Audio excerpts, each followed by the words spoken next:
All right, I think I'm live. Let me check my sound. According to the countdown, I am on time. Actually, I think I'm like 5 seconds late, if I'm not mistaken.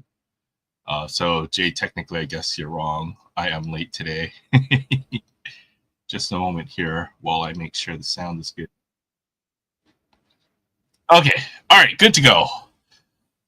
Welcome, everybody, to another episode of Aloha Friday. I'll be your host tonight, and yeah, we'll do what we always do. It's a community hangout. We just get to talk and hang out pretty much about everything. We went pretty deep towards the end of last week's stream. If you guys missed it towards the end, I had a good conversation with Sensei. But this is what I think is kind of the charm and appeal, or why I like to do this. So let's go ahead and say hi to everybody in the chat. Oh boy, I got to turn the fan down. Let's blow my hair into my eyes every few seconds. But good to see you, Ryan. Thanks for stopping by. Hi to you. Hi. Make sure to spam up the chat. Hey, Collector Holic. Good to see you. Thanks for stopping by. Aloha Friday. Good to see you. And the laptop is not working. Oh, that's a bummer to hear. I hope you get that fixed soon. If you have any technical issues, feel free to drop questions in the chat. Maybe I'll be able to help you out. I do know a little bit about computers, just a little. What up, y'all? I didn't want to say it in all caps, otherwise I'd be yelling into the mic and people would get upset. Didn't know caps was on, but so Jay Thompson is, with the, just loud. And no, I'm just kidding. I love you, Jay. You're awesome. Looking forward to be able to hang out with you later on, a little bit later on. I'm going to start pretty quick today. We'll get the show on the road. Rip it all. I did get some good stuff to open up today. I've got I did go retail hunting for the first time in a couple of weeks, so I did find some good stuff. So it should be pretty fun. We're gonna do a Bowman Mega Box. We've got some Series 1. We're gonna do it totally certified. I do see a Bowman Blaster up there. And I had Panini Contenders football in case A-Surfer pops in. I wanted to check that out as well. I got a mega box of that. 1 guaranteed auto and 2 memorabilia cards for $50 for football seems like a pretty good deal, at least to me.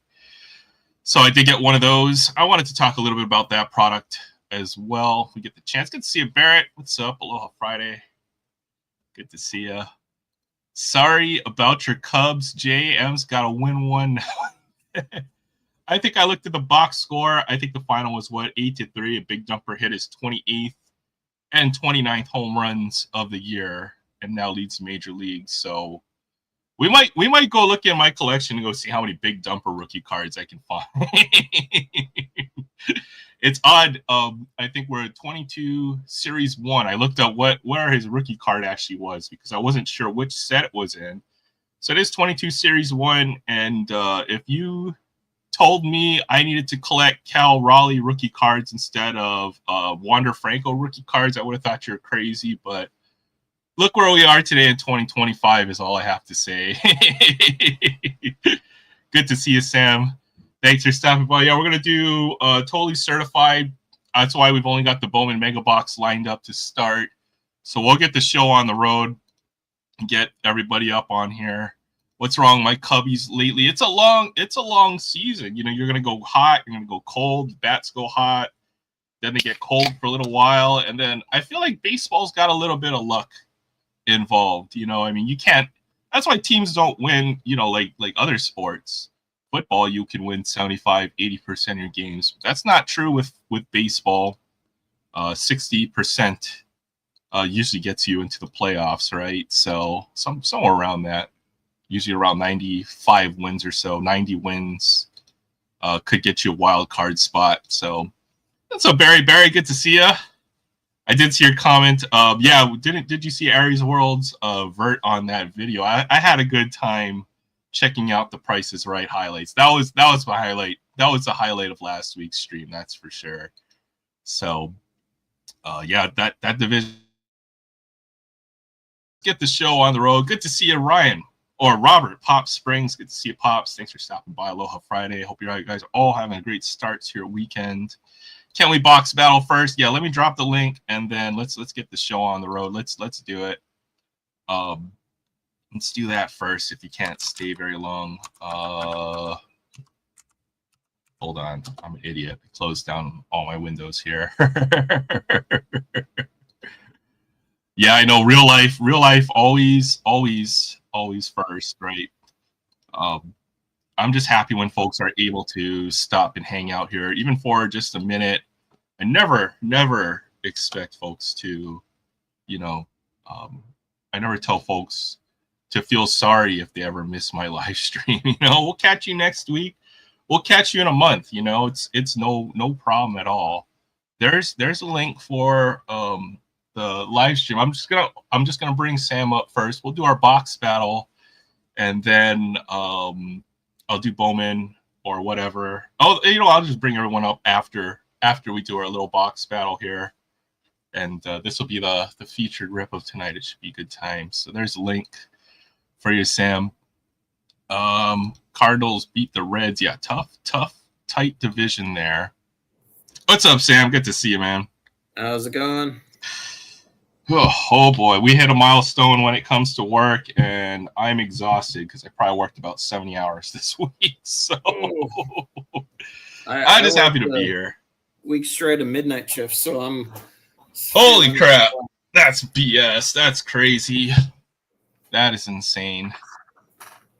Well, no, what was insane was having 3 out of our 4 runways closed for a majority of it, so that was fun. Oh, wait a minute. Is there something? I'm totally out of the loop when it comes to local news. So anything? Just maintenance. I see. Why during the summer? Wouldn't this be the busy season for tourists? Well, that's why they do it on the midnight shift. But they do it during the summer because it's less chance of rain. Oh, okay, that makes sense. It's the engineering problems of engineering. Sometimes you can't have everything. You have to pick and make tough decisions. But yeah. All right. Yeah, let's do this. This is part 3 of our box battle. I think last week was my best box, and it was not good enough to beat Sam's box. So I think I'm screwed in this box battle. Yeah, I think we're tied, but this one was hard to beat. Yeah, absolutely. Yeah. Check that out. That's insane. Yeah. Hard to pass 35.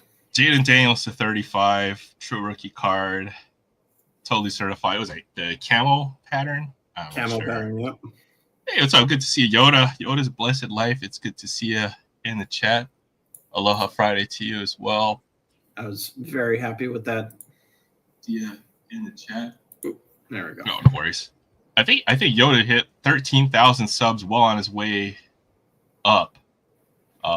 I know he's always had high numbers in his goals, and I always thought he was crazy when he said he would hit this milestone by this time of next year, but he's achieved everything and proved me wrong.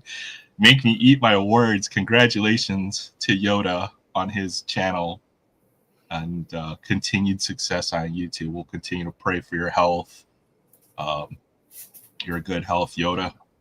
A return to it. So, all right, yeah, let's get to it. So, we'll keep the same format. You want to rip your old box? Or you want to go pack by pack and see what's up? Or honestly, why mess with a good thing? Pack by pack has been fun. Yeah, it's been fun. We'll put it in the chat to see. Remember how I was saying I'd have plenty for other openings? Yeah, this is my last one of the stuff that I got. Oh. But I still have 6 more that I'm supposed to pick up from a friend sometime soon. All right. Well, hopefully you hit just as good out of all the other boxes.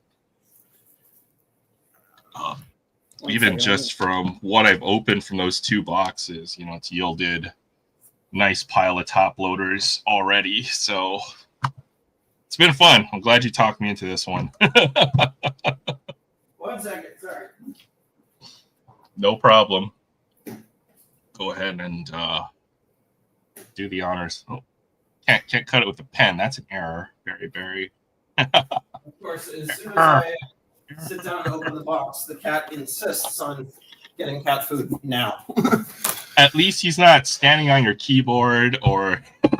No, but he would bite my ankle if I ignored him long enough. All right. Silly humans.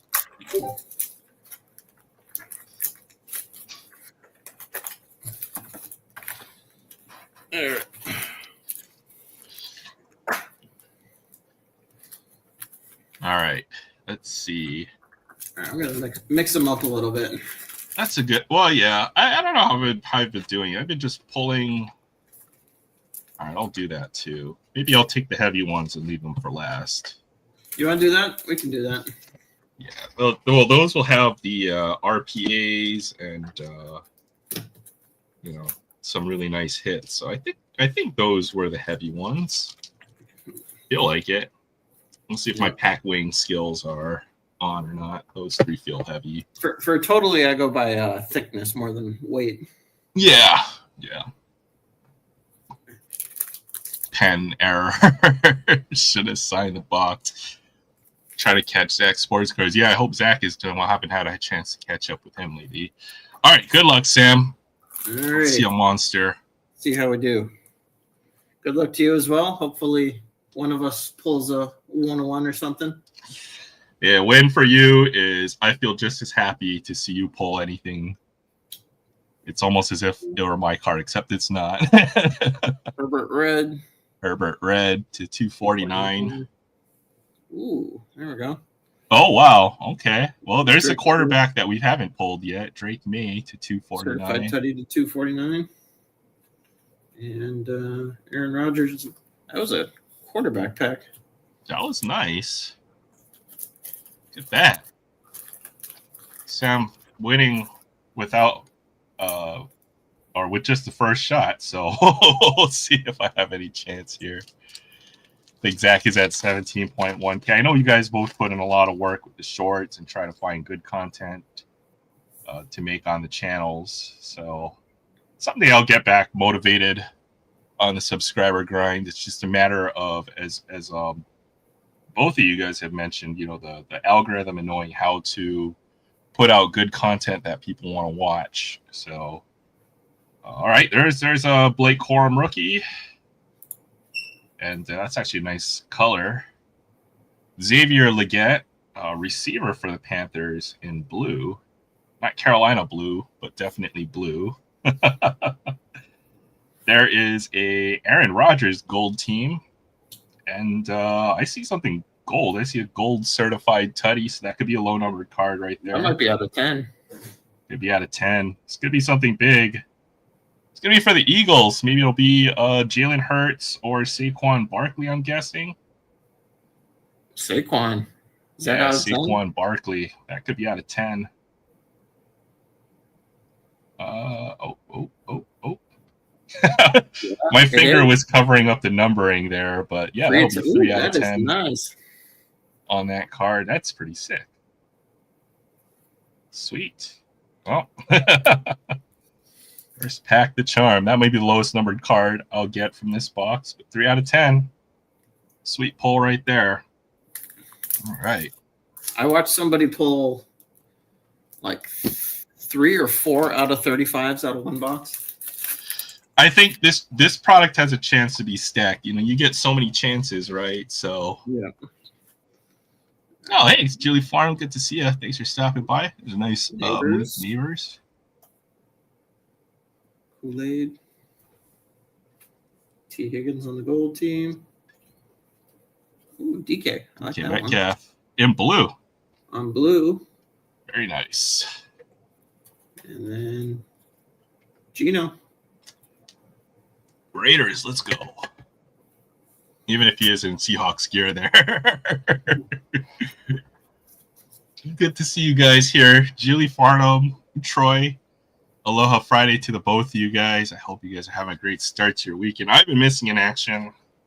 Who knows where I've been? I only show up for Aloha Friday now, unfortunately, but it's good to see you guys. here in the chat tonight. All right, here's my second pack. We have a Kamari Lassiter rookie card, Texans. Wes Welker. Ooh. Did you ever play for the Raiders? No. Actually, you know what?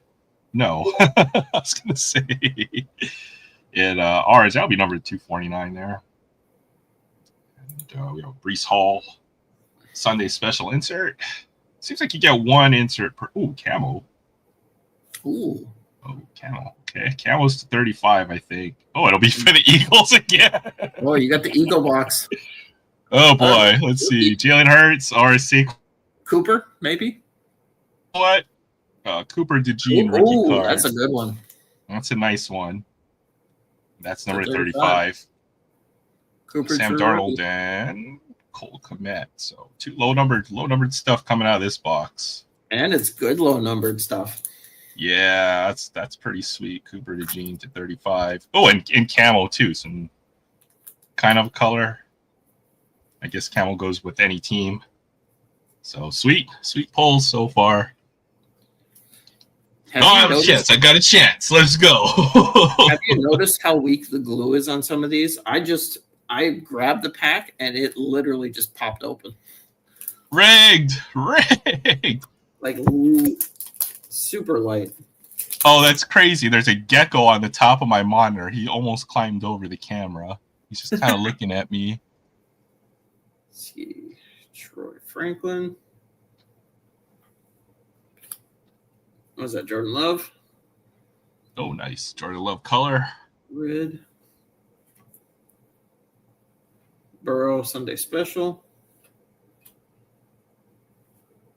Hurts and Hutchinson. I feel like you're going to have all your fireworks towards the end of the box, so I better load up early. I don't know. To get a chance. I have opened a couple more of these. Some of the boxes just kind of, they're not bad. Fizzle out. Yeah. Well, not really fizzle out, but never really get that momentum. Okay, well, you'll see how weak the package wrapper is. If you can slide your fingers across the back and open the pack without ripping it, then that's a sign of how weak it is on it to open. So I kind of screwed that up. Oh well. I'm gonna jack the cards up. There's Darius Robinson rookie card, and a Keelan Robinson. Can you get a Bijan Robinson? That'd be freaking hilarious. The Robinson pack. For the Chargers, it's the mighty insert J.K. Dobbins. Looks like it's blue. Nope. Just the color of the insert. Cool looking inserts. Kirk Cousins, Ramondre Stevenson, and Joey B. A whole lot there. All right.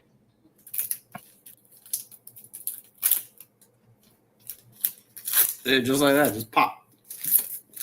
Yeah. It's like maybe they didn't bother with the glue so they could give us an extra card or two or something like that. Leary. Oh. Purdy on the orange. Got a couple of these in the wrong stack.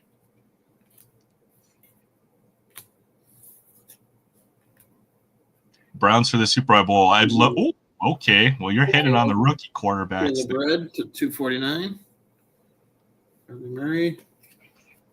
Upside downy. Gibbs and Kyle Hamilton. There you go. 2 out of 4 on the quarterbacks. Browns for the Super Bowl. I'd love to see some underdog teams win. So, okay, the Raiders and the Browns can't make it in the same year, so I'll be rooting for the Browns, but not nearly as much as my Raiders. Oh, we've got to be long shots. There's way too many good teams in the AFC is the problem. See, if you can open a pack oh, shoot. I was going to say, if you can open okay, I'm an idiot. What am I doing? If you can open a pack just by this, then, yeah, the glue there's no glue on these packs. Yeah.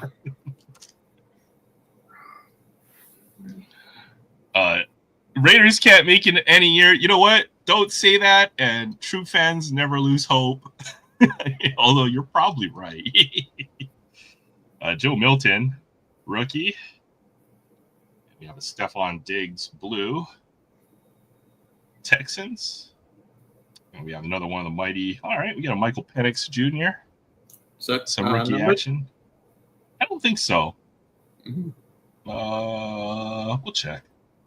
For the Cowboys, CD Lamb. Yeah, not numbered cards. I think the Diggs is my numbered card. Waddle, Doodle Waddle, and Andy Dalton, red rifle.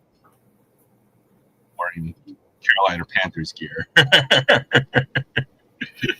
All right. I'm slowing down a little bit here. Yeah. Yeah. Hey. Trying to. Oh my goodness! You almost jumped into my freaking Arizona iced tea. That would have been an absolute disaster. Ah, man. Jordan Travis.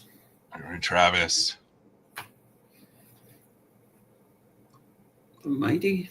Is that Xavier? Xavier Worthy. Brissett, Sweat, and Trayvon Walker. Nice. All right. We still got plenty of ammo here. I've got 1, 2, 3, 4, 5, 6, 7 packs of cards here. Yeah, if you can open a pack like this. Wait, you have 7? 7 packs left. 6 packs left. All right, Jared Verse, Tony Pollard, Steve Young, and Brock Purdy. Nope. Debo on the gold team. That looks like a red parallel. Yep. Only number 249 on that one. There's my Geno, new Raiders quarterback, and Etienne Jr. Definitely slowing down a little bit on these last few packs here, but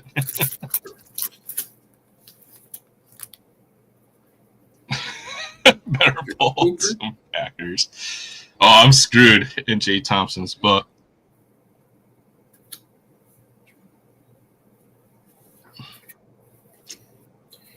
Andy Dalton. Andy Dalton.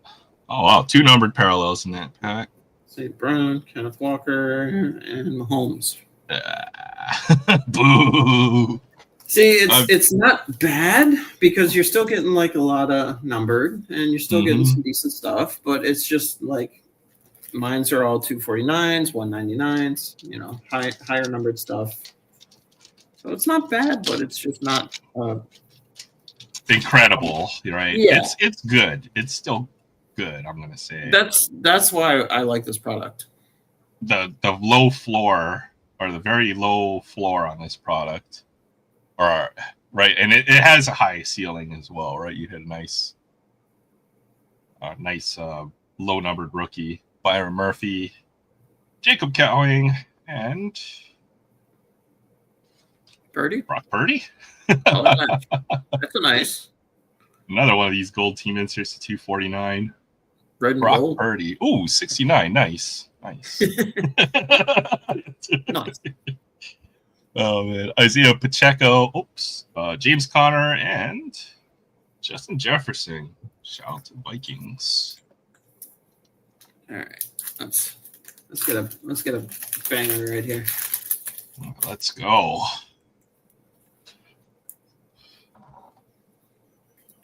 Better pull fire if you want to win.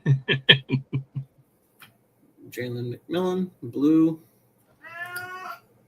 Cat. Oh, kitty. Ow. Yes. Burrow on the certified tutty. Jim Waddle, Andy Dalton, and Garrett Wilson. Yes. All right. I want to see. I need a Brock Bowers card. How about that? I'll ask for Brock Bowers card. All right, next pack. Let's go. Come on, Brock Bowers. It'll be fun. I'll be looking forward to collecting Ashton Jeanty, my Raiders this year. I think he's gonna be a stud running back. All right, got Lad McConkey. Yeah, nice year. And Chris Carter, Chuba Hubbard, Jalen Hurts, Aiden Hutchinson, and DK Metcalf. So I don't know. The non-refractive ones, I don't know if you can see that. Just the flat silver are actually the parallels in this. Yeah, that's the platinum, I think it is. Yeah, it's weird. Yeah, anytime you get 69 of anything, you always have to just like low key say nice. Oh boy. Mm-hmm. So much wrong with the how to fix laptops, but maybe one day we'll try to see if we can fix some of those. Sneak these in the back. Do some tech support. Big Ferguson. Brendan Rice. Ooh, Olave. Olave. Purple. Oh, that's a die cut. Yeah. Got Farva. Oh, there's your patch. Niners. Ricky Pearsall. Did I get extra pack? Oh no, I still have No, I started first. Yeah.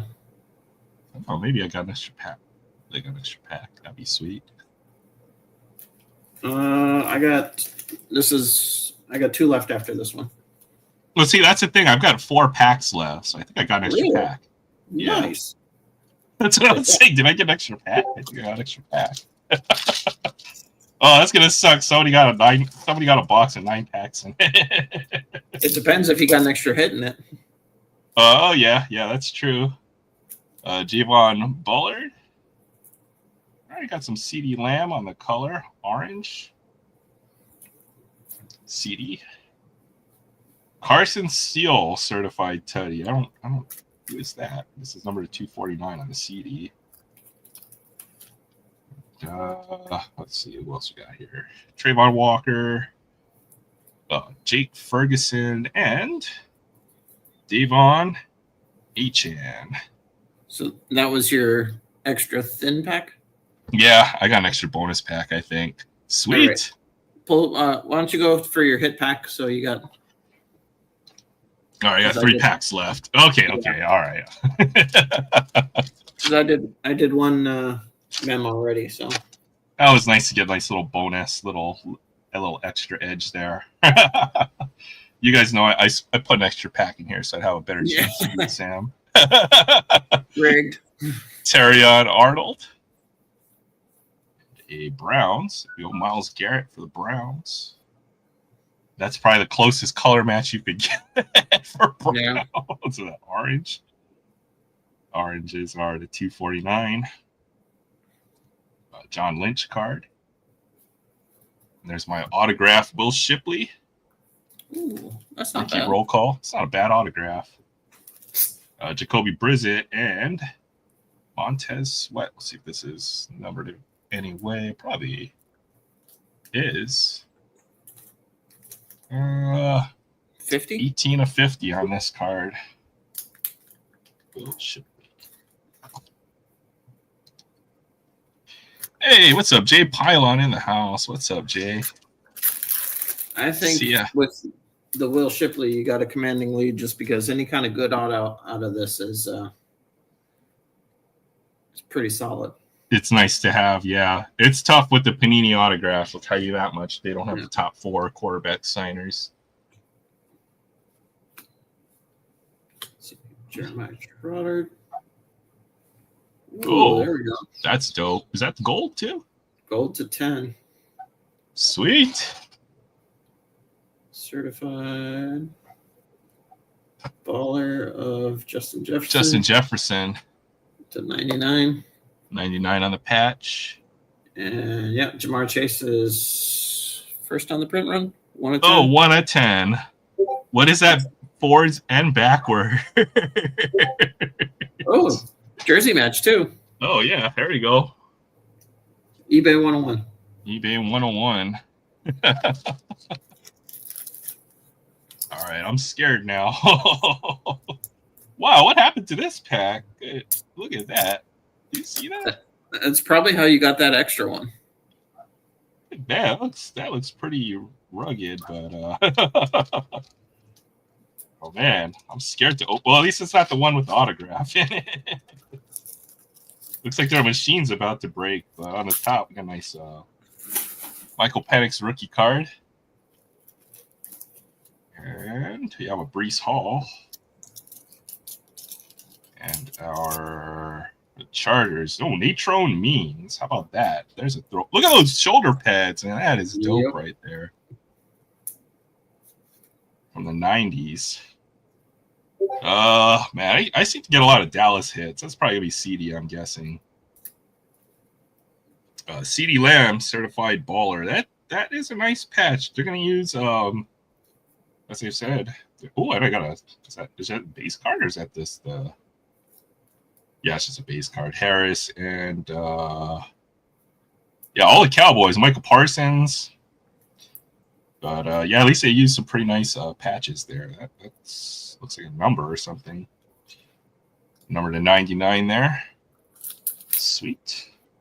I might be on a second CD Lamb relic I got out of this product already. So, all right, this is our last pack. Good luck, Sam. I think has your autograph in it too. Yep. So or it should. Autograph. Let's hope it's RPA. That'd be nice.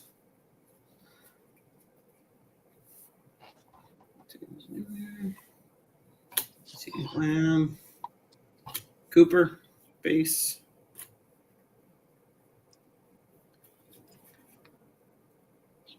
Jerry Judy. Marino. I saw it. I didn't say anything. Oh, a second Trey Benson RPA.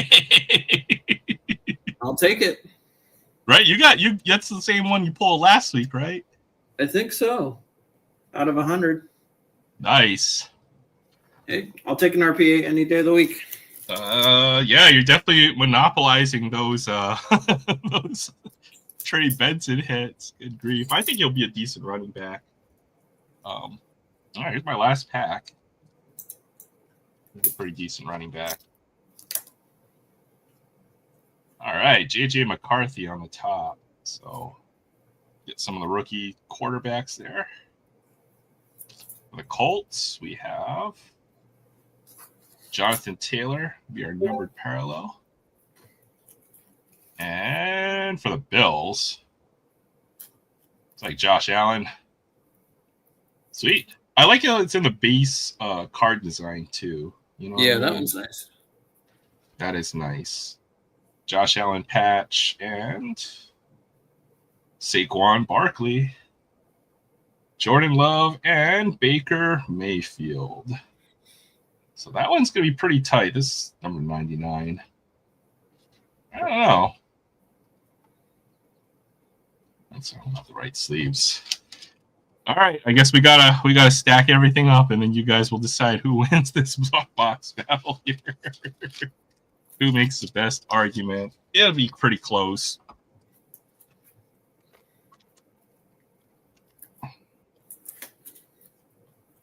Got to do some sorting since I didn't do my sorting a little earlier.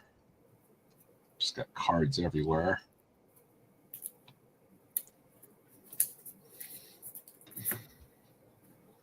I don't want to sleeve anything. Let's stop the yapping. Let's see if I missed anything in here.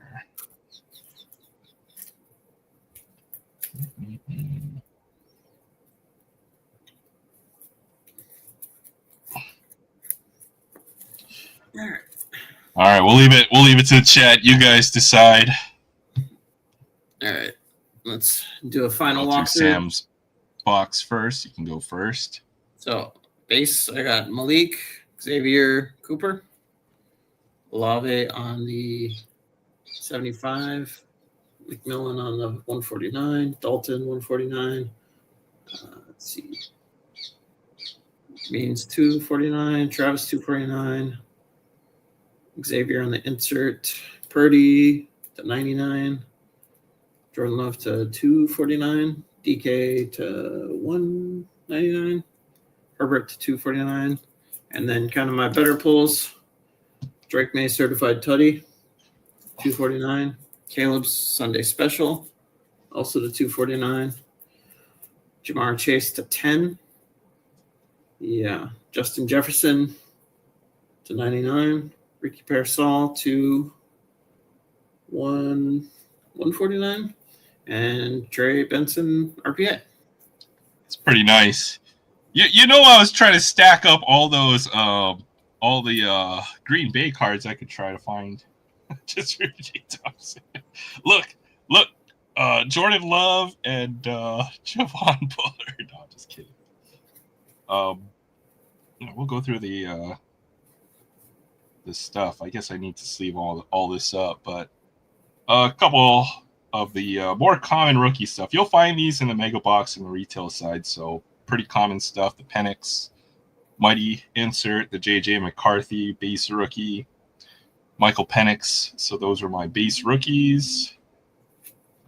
We got 1, 2, 3, 4, 5, 6, 7, 8, 9, 10, 11 numbered cards in this box. 12, I guess.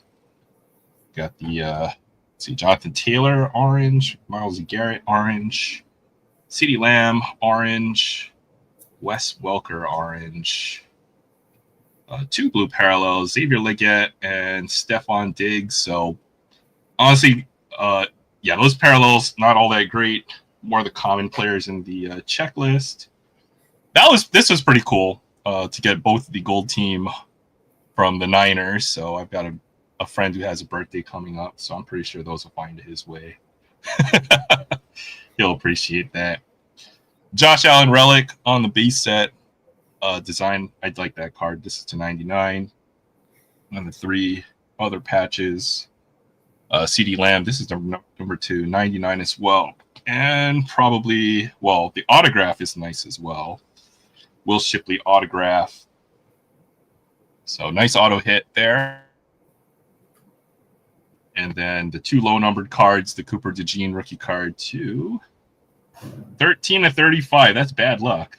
And then the Saquon Barkley certified Tutty. That's a nice card. This is number 3 of 10. So, all right. Yeah, we'll look through the chat. See who thinks. 1 for Troy, 1 for Sam, 1 for me. Ty. I kind of feel the same way. Like, it's just. Yeah, it's an inconclusive battle, which means we'll have to do another box battle in the future. Ha! Take that. Gotta find another one. Actually, the resale prices have come down on these. Thankfully, I've seen them in the 200 range. Okay, not too bad. Yeah, not so too like bad. $20 over retail. It's good. We all live to fight another day. So if it's not this product, we'll certainly find something else to battle. But it was a fun three box matchup, and I think we both pulled a lot of really nice cards. So that was the way to go. I had a lot of fun with this, Sam. Honestly, that's why I was so excited to get these. Was I thought it was going to be a product that had this kind of energy. Can't lose, right? Yeah, like even those boxes, they weren't the best, but we both got good cards. Something, and yeah. We both got a decent amount of value back. I feel like when it comes to football, like usually you're just going to end up disappointed, but you know, all 3 boxes seem like we had some really nice hits and moments from pretty much every box. You had all the Jaden Daniels luck, and then mine certainly spread out. I got a lot of cards that I wanted. As I mentioned, you know, just from the other 2 boxes, I got a nice stack of top loaders, right? If we just want to go through just what I got from the first 2 boxes. Yeah. So, you know, just a nice thick stack of cards, Brock Bowers, some nice inserts. A lot of good trade material. Oh, yeah, for sure. I got a case hit, Rome Dunes. Lots and lots of color. The Bonix numbered rookie card. Lots of other top-loaded stuff. Goff, die cuts, rookies, Penix Jr., true rookie, parallel. Lots of rookie parallel inserts. Neighbors, blue parallel. Marvin Harrison, green or red parallel. Jaden Daniels, red. So lots of numbered inserts, and then the Penix to 35 patch. A couple other patches and autographs. So yeah, fun product, that's for sure.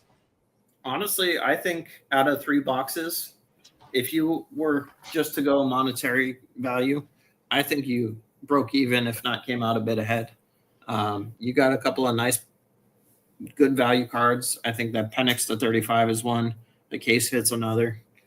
I'd say 4 or 5 cards basically pays off what you paid for the boxes, and the rest of it is extra. Bonus, yeah. Well, I'm just happy to break even on football. You get close to it, right? I think usually I have one more thing I can open. I forgot I had it. I'm gonna open this. We're gonna get Sam the stage. And I promise we'll get the show on the road. I know. Hey, what's up, Frank? Good to see you, Frank. See, it was a late start. Hopefully everything is okay. Well, I think we're starting an hour later because of daylight savings time. And then I'm just being lazy and then starting late. So you add that up, and then all you can say is I've definitely been being a slacker. But shout out to everybody. I saw Jay Pylon pop in as well. Aloha Friday to all you. Aries World. What's up, Aries World? Pulled a couple Jalen Waddle cards. All right, we got Optic. Was this a choice boxes, right? Yeah, I think so. High risk, high reward, high ceiling, low I floor. believe the high risk, no reward is more apt. What was that? High risk, no reward. All you need is one card will change your mind. All you need is a downtown. A downtown or a numbered uptown?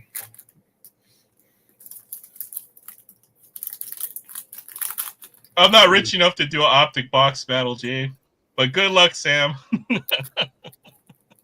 Let's see a monster out of this one. Okay, we'll start good. I'll take that.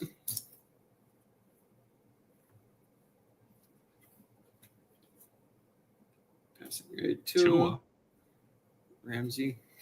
All the Dolphins except for Jalen Waddle.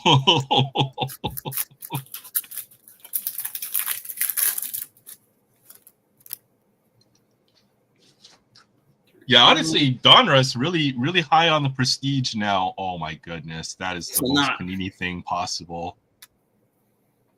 I feel like folks are more hyped over Donruss and Optic than Prism this year. So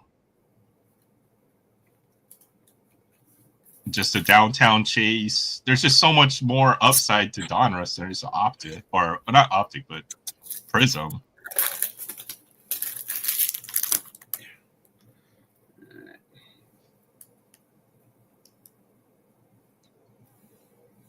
JC Latham. What's that? Chris Olave. What is this? What is that? Oh, boo! Boo! Patrick Mahomes, boo! I'm just kidding. That's a nice pull. Light up the box. Marvin Harrison.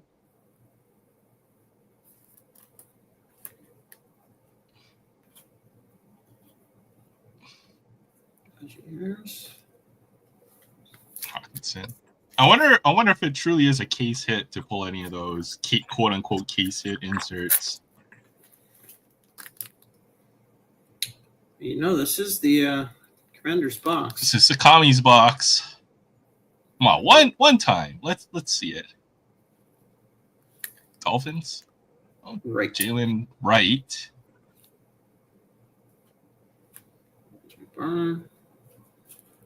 This is Seahawk.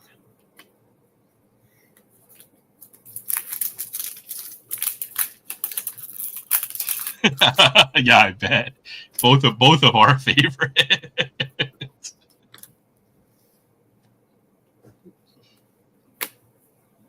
Franklin. Oh, upside down. Captain in charge. And Juju Smith-Schuster. 2 more packs.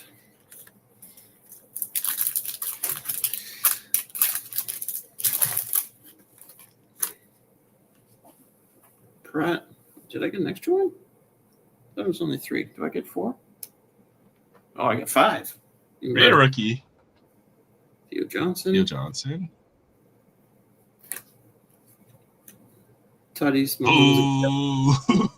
Murray. All right, last one. I should get another mojo. All right. Good luck. Let's get a good mojo. Come on, this is a Commander's box, right? Ben Sinat. It's Jenkins. Last card.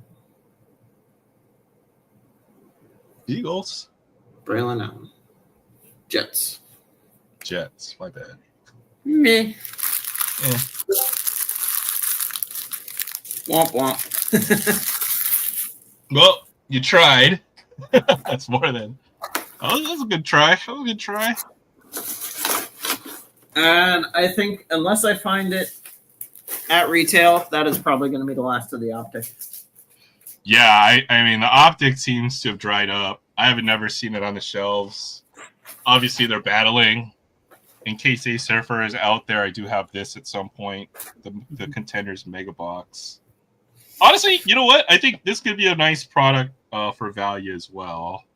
Yeah. Since these run $50, and they have 1 auto, 2 mems. Well, although autograph for Contenders often means Panini points, but that's good too. So I hate to have to cut it short, but I got to get going. Got something else. All right, Sam. So thanks for having me on. It was fun. That was fun. Thank you for coming on and hanging out and ripping a couple boxes. If I see any more of those absolute must-buys, I'll let you know. Okay. All right. Sounds good. I'll try to prepare my wallet or my credit card. All right. You guys have a good one. Take care, Sam. Have a great evening. Great weekend. Bye-bye. All right. I will drop the link for everybody to hop on if folks want. I thought I put it in here earlier. I'm an idiot. I forgot to pin it.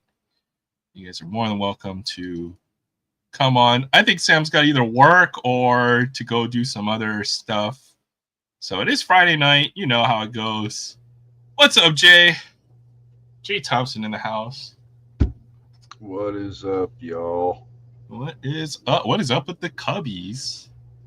Oh my God, we're terrible. That's what's up. We can't play baseball. We can't run. We can't hit. We can't throw.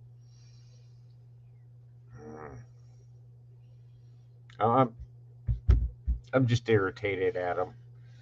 I think baseball is a very, very streaky game. You can get unlucky if a couple guys aren't firing, but it feels great when you guys will get it back. That Cubs team is good this year. You got a solid 1 through 6, and your pitching staff is pretty decent, I would say. Yeah. There's a decent chance that Imanaga pitches in my hometown here within the week. Is that do they have the Field of Dreams game? No, for the he's on. AAA. On rehab. Yeah, for the Iowa Cubs. Yeah. Oh, that'll be worth going out to go check out. It would. I just got to figure out what game it's going to be. I think it's going to be Thursday. But I know when I buy Thursday's ticket, they're going to say, yeah, on Wednesday he's pitching. You know? It's like missing the restock. You got to be there on the day. Yeah. Day of. What's up, DK? I see DK in the chat. What's up, DK? Cardinals 4 straight. Man. That division is just dog eat dog, though, man. Boo the Cardinals. Boo, boo, boo. Oh, he's not even here to defend himself. You're just going to do that to him. You're going to do Ryan dirty like that? You know what? In Ryan's defense, I'll boo the Cardinals even when he's not in the room. Oh, that's fair. Fair enough. Yeah. Fair enough. Yeah. Fair enough. I'm trying to think. Will is at Heroes Con. I think a bunch of folks are over at Heroes Con. So I see your name on the nameplate there. I wonder if I can bring that up so you can see. How come I can't see people's names by the? I don't know. I gotta mess with the StreamYard settings. Love to see the Cubs win the division over the Cardinals. I think the Cardinals had a really nice run for a few years, so it's time to let another team win for a little while. So it's a tough division, though. Lots of good teams.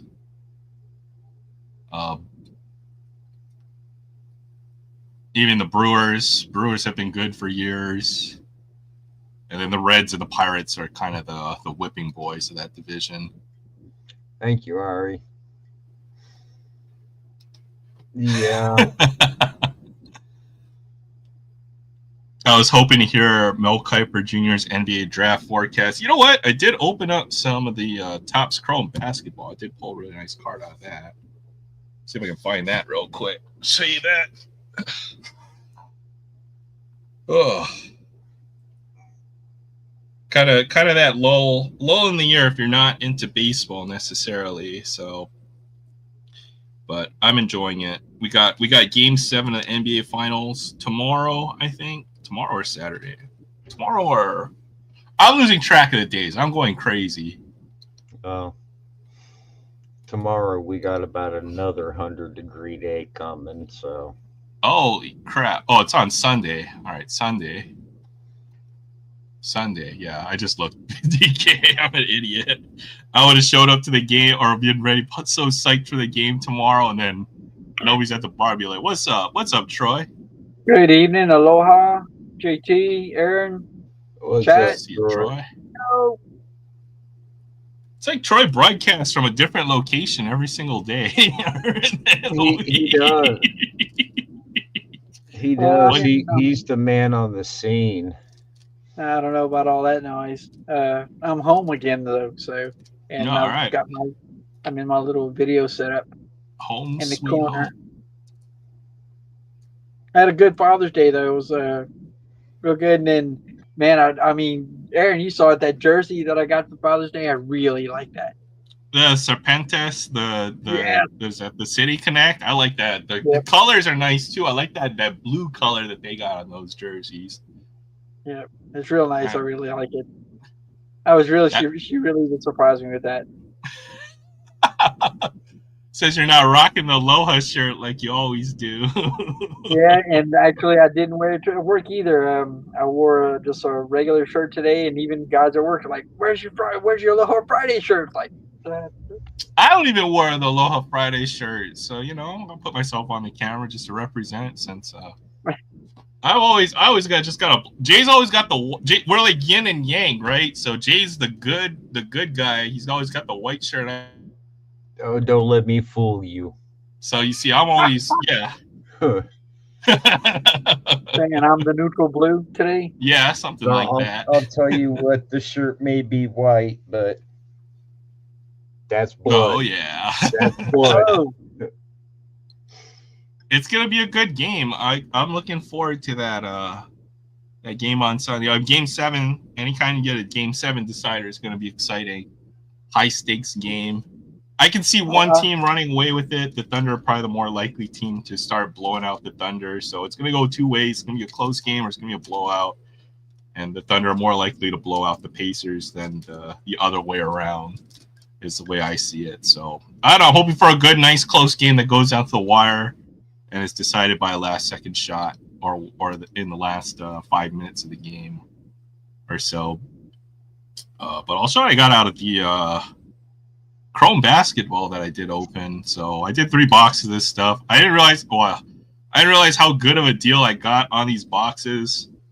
It seemed like 2 autos for $120 was too good of a deal. I should have bought as many boxes as I could. So I tried to go back to the LCS literally 2 hours after, and then they were sold out. They sold through like all 3 cases that they got or something crazy like that. But it's good because I didn't spend too much money on this product. Go overboard, but I did get some nice pulls, some nice rookie action. The autographs, 6 autos out of 3 boxes. So all the French players apparently. Where's Fabian to help me pronounce these guys' names?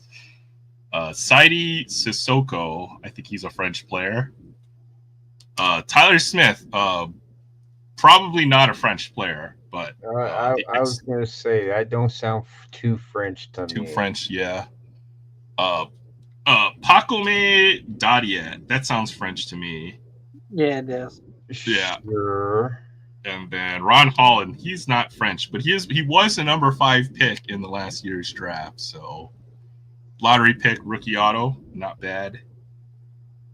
Desmond Bain autograph, which is actually a pretty good one. That the Magic just traded 5 first-round draft picks for this guy. Who knows why, but he's seen as a bit in the last piece for the puzzle when it comes to the Magic. So cool autograph there.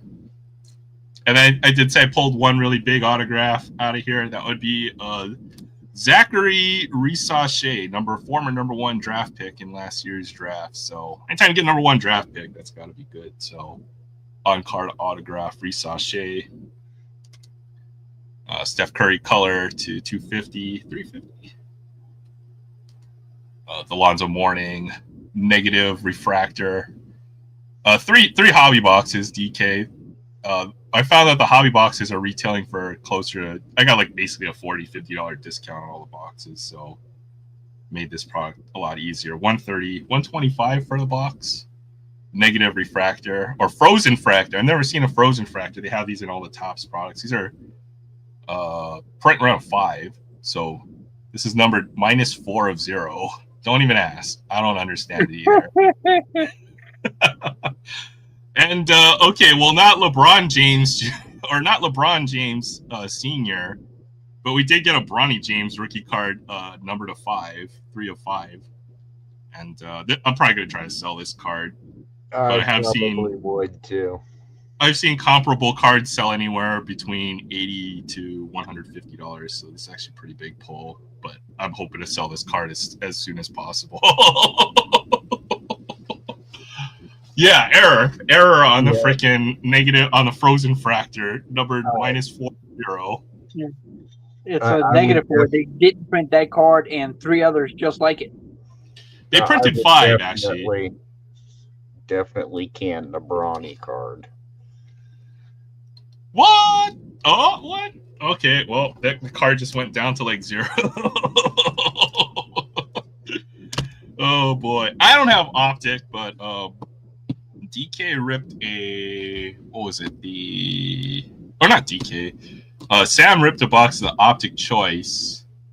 I think he got kind of hosed on that box, but he tried. Those have, I guess, mojos in those. I don't know. It's like one of those hybrid, almost hobby products. But what I did have for you, Surfer, was this. I have a Contenders Mega Box, which I think are pretty decent. These have an autograph and 2 memorabilia cards, pretty much the same as what we just opened up on the hobby side. So we'll do that in a little bit. We can talk a little bit more. But yeah, how's everything going with you, Troy? I know you drove back, and I'm sure you had your work week and all that. Yeah, I had a doctor's appointment on Wednesday, but big news, or the big exciting thing for me this weekend is actually not the basketball game. It's the Men's College World Series. That's right. LSU is in the World Series, right? Yes. Go Tigers. That was a heartbreaker of a game. I did watch the end of that LSU-Arkansas game. Man, Arkansas just fell apart. They fell apart. What a comeback for LSU. And the second baseman had a chance to glove that and, basically line out to the infielder, but it bounced off the tip of his glove. And, man, that is heartbreaking. If I were him, that was just absolutely soul-crushing to watch that. So... And I was thinking, even if LSU did give up the first game, because Arkansas was in the losers bracket, they would have to come back and win a second one. I did not think they could win a second one. The only problem I'd have with that is that it'll put LSU back one more game closer to Saturday and burn another arm, and that we really couldn't afford going up against Carolina. I see. Okay, so it'd be Coastal Carolina and LSU. Yep. Is that the finals? And That's that's a the best last of one. 3? And Coastal Carolina is pretty much the Cinderella story. 16 seed who just tore through the winners bracket on their side, and I mean everybody How are was they the pulling for Murray 16 State. seed? Because I looked at their ranking. They're ranked number 9 right now. So I'm pretty sure when they went into the Super Regionals at 16. But obviously a good team. Yeah, I mean, some people are saying that they've got some of the best pitchers in college baseball right now, and LSU's getting ready to face our number 1 and 2. But LSU also has their first and second starters. That's a great thing about the College World Series or even the regional is that you get these Cinderella stories, right? So Yeah, I can think Fresno maybe a few years ago. I think they almost had like a 500 record or something going into one of these. They won the College World Series one year, if my memory serves me right. About well, 10 the big years one this ago. year wasn't Carolina, Coastal Carolina. It was Murray State. Murray State Racers. Yeah, they went in and were looking dangerous. Just All right. couldn't hold it. Here's your trivia question. What is the name of Coastal Carolina's mascot? Bob. The Chanticleers. The Chanticleers. It's a rooster. It's Bob the Chanticleer. I only know this because one of my good drinking buddies, back when I did live on Maui, went to Coastal Carolina, played basketball. He asked me this question, and I remember it to this day. Dude was tall. He was like 6'6". The Chandeliers. That's what everybody says. The Coastal Carolina Chanticleers. Ugh. So it's a bird. I can't remember what it was. It's probably a bird. It's a rooster. Chanticleer's a rooster. How they figured that out, I couldn't tell you. Oh man, yeah, that's what it was. A rooster or something. Gamecocks. There's a lot of history around that, especially in the South. A friend of a friend has a game farm in Alabama. And like we said, nice Coastal roosters. Carolina won World Series 9 years ago. Somebody was and knocked out Auburn, and DK was talking about on a big, and they are on a big time winning streak. I think they're right at sure. 8 games. Starting basically at the start of the regionals, one straight through. It's pretty much win or lose, or win or go home. Yeah. When it comes to, it's crazy with baseball. It's baseball. A lot of times when it comes to good teams, it's pretty much a coin flip, or it feels like it, right? It's tough to sweep teams. Just get hot at the right time. Yeah. But LSU's been a juggernaut. Well, a lot of the SEC teams was Vanderbilt, LSU, South Carolina, big time baseball programs. Oregon State, not an SEC team, but yeah. And the Beavers ended up I think Coastal Carolina, or was it Louisville? No, it was Louisville. Louisville put out the Beavers, and then Coastal Carolina put out Louisville. Louisville, another powerhouse. Arkansas as well. So interesting to see how college baseball has evolved. Back in my day, it was Arizona State that was the hot team. Yeah. Hawaii went to the College World Series and was a runner-up in like 81. So it's been a while since Hawaii baseball has been good, but we've had our times. A long time ago. And I saw a lot of folks were talking about Major League Baseball scores. Right before I came on, I was listening to the end of the Diamondbacks game. Of course, we're playing the Rockies in Mile High right now, so I'm hoping that they pull a sweep. The last game they won against right before they went to the Rockies, Toronto. They lost the series 2-1. But that last game, they won, put them back at 500, and then they just won tonight, so they're one game above 500 again. But the Rockies went National on a League, bit of a winning streak. I think. Oh, I'm looking at it. They won 4 in a row at one point a few games ago. So, well, I'm hoping that the Diamondbacks can go ahead and sweep them, and really say goodbye to the that 50 mark, especially we're coming up to the break soon. yeah, that division's pretty tight right now. 4 The teams National League can't make the wild card, right? So, yeah, the National League is insane right now. Wood, good pitcher. Rockies are atrocious. Yeah, it's like that. And now they're on the longest winning streak of the season. 2. That's been in several movies, right? I'm sure that was in Major League or some other movie or something like that. Oh boy. Yeah, let's check out this. We got A Surfer here. Guess we'll check out open this some more football. Contenders. Yeah. I put Bowman Mega Box. We'll get to that eventually, I guess. Yeah, if you win one, you win another game. You know what that's called? It's called a winning streak. That's right. Oh boy, Contenders football. But as I said, 1 autograph, 2 mems seemed pretty good. And these are retail. These boxes run $50. I would not buy the blasters of this stuff, but I figured I'd try 1 mega box just to see for science. So might be good. Good luck. Call that a winning streak.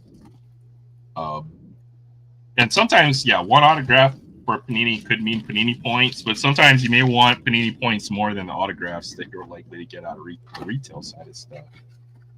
But there's also a lot of cards in here. So 108 cards in the box.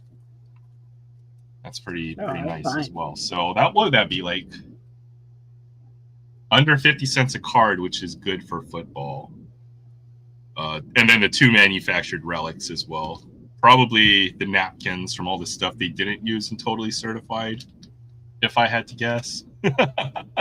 So we're pulling all these nice looking patches, and then the rest of the jerseys get cut up and put into Contenders football. So good luck. Saw most of the autos turn out to be points. Yes, that is my expectation when they say 1 auto per box. But points, I think, are still probably more valuable than a lot of the autographs you're going to pull out of this product. And these boxes run $50, which is low for a mega box, I guess. I got this for $50 at Target or Wally. I can't remember. Lots of cards in the pack, though. 16 cards per pack. And they finally updated the design, because I've always thought Contenders has one of the ugliest designs when it comes to base set cards. Like, I don't understand the barcode thing, but okay. They're just going to put barcodes and all kinds of random numbers on the ticket. I mean, it's supposed to look like a ticket stub. I get it, but yeah. Take one to Walmart and scan it. See what happens. Yeah. Oh, yeah. I just scanned you for some cat food or something. Yeah. All right. Oh, yeah. Stevenson, Henry, Patrick Mahomes, DK Metcalf, Amon Ross, St. Brown, Slayton. Who is this? Keenan Allen. Where are the rookies? Nick Chubb. I guess these are parallels. They're red, orange. I can't tell. Red. We'll just say red. All right, let's see what the inserts look like in here. Rookie Stallions. That's better than last year's design. Last year's design was crap for that insert. Okay, well, there's a nice Malik Neighbors rookie card in red. Parallel, at least. Parallel rookie. One of the better rookies. How many rookies you get? 1, I'm guessing, per pack? That's base. Oh, my goodness, they did this. Every other card is flipped backwards. That is upsetting. Oh, man, they used to be like that every pack in my childhood. The recipe. There's. Oh, actually, you know what? He's a Raider now, isn't he? Jair Alexander. Is he? I know we got rid of him, so yeah. They just cut wouldn't him, right? surprise me. You might have cut it. They might just got cut. I think Saquon. Yeah, I mean, I know we cut him.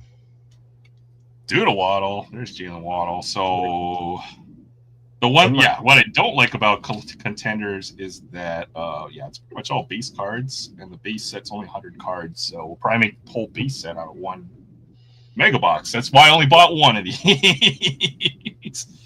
But doubled up on the Malik Neighbors. That's one of the better rookies. Not bad out of that pack.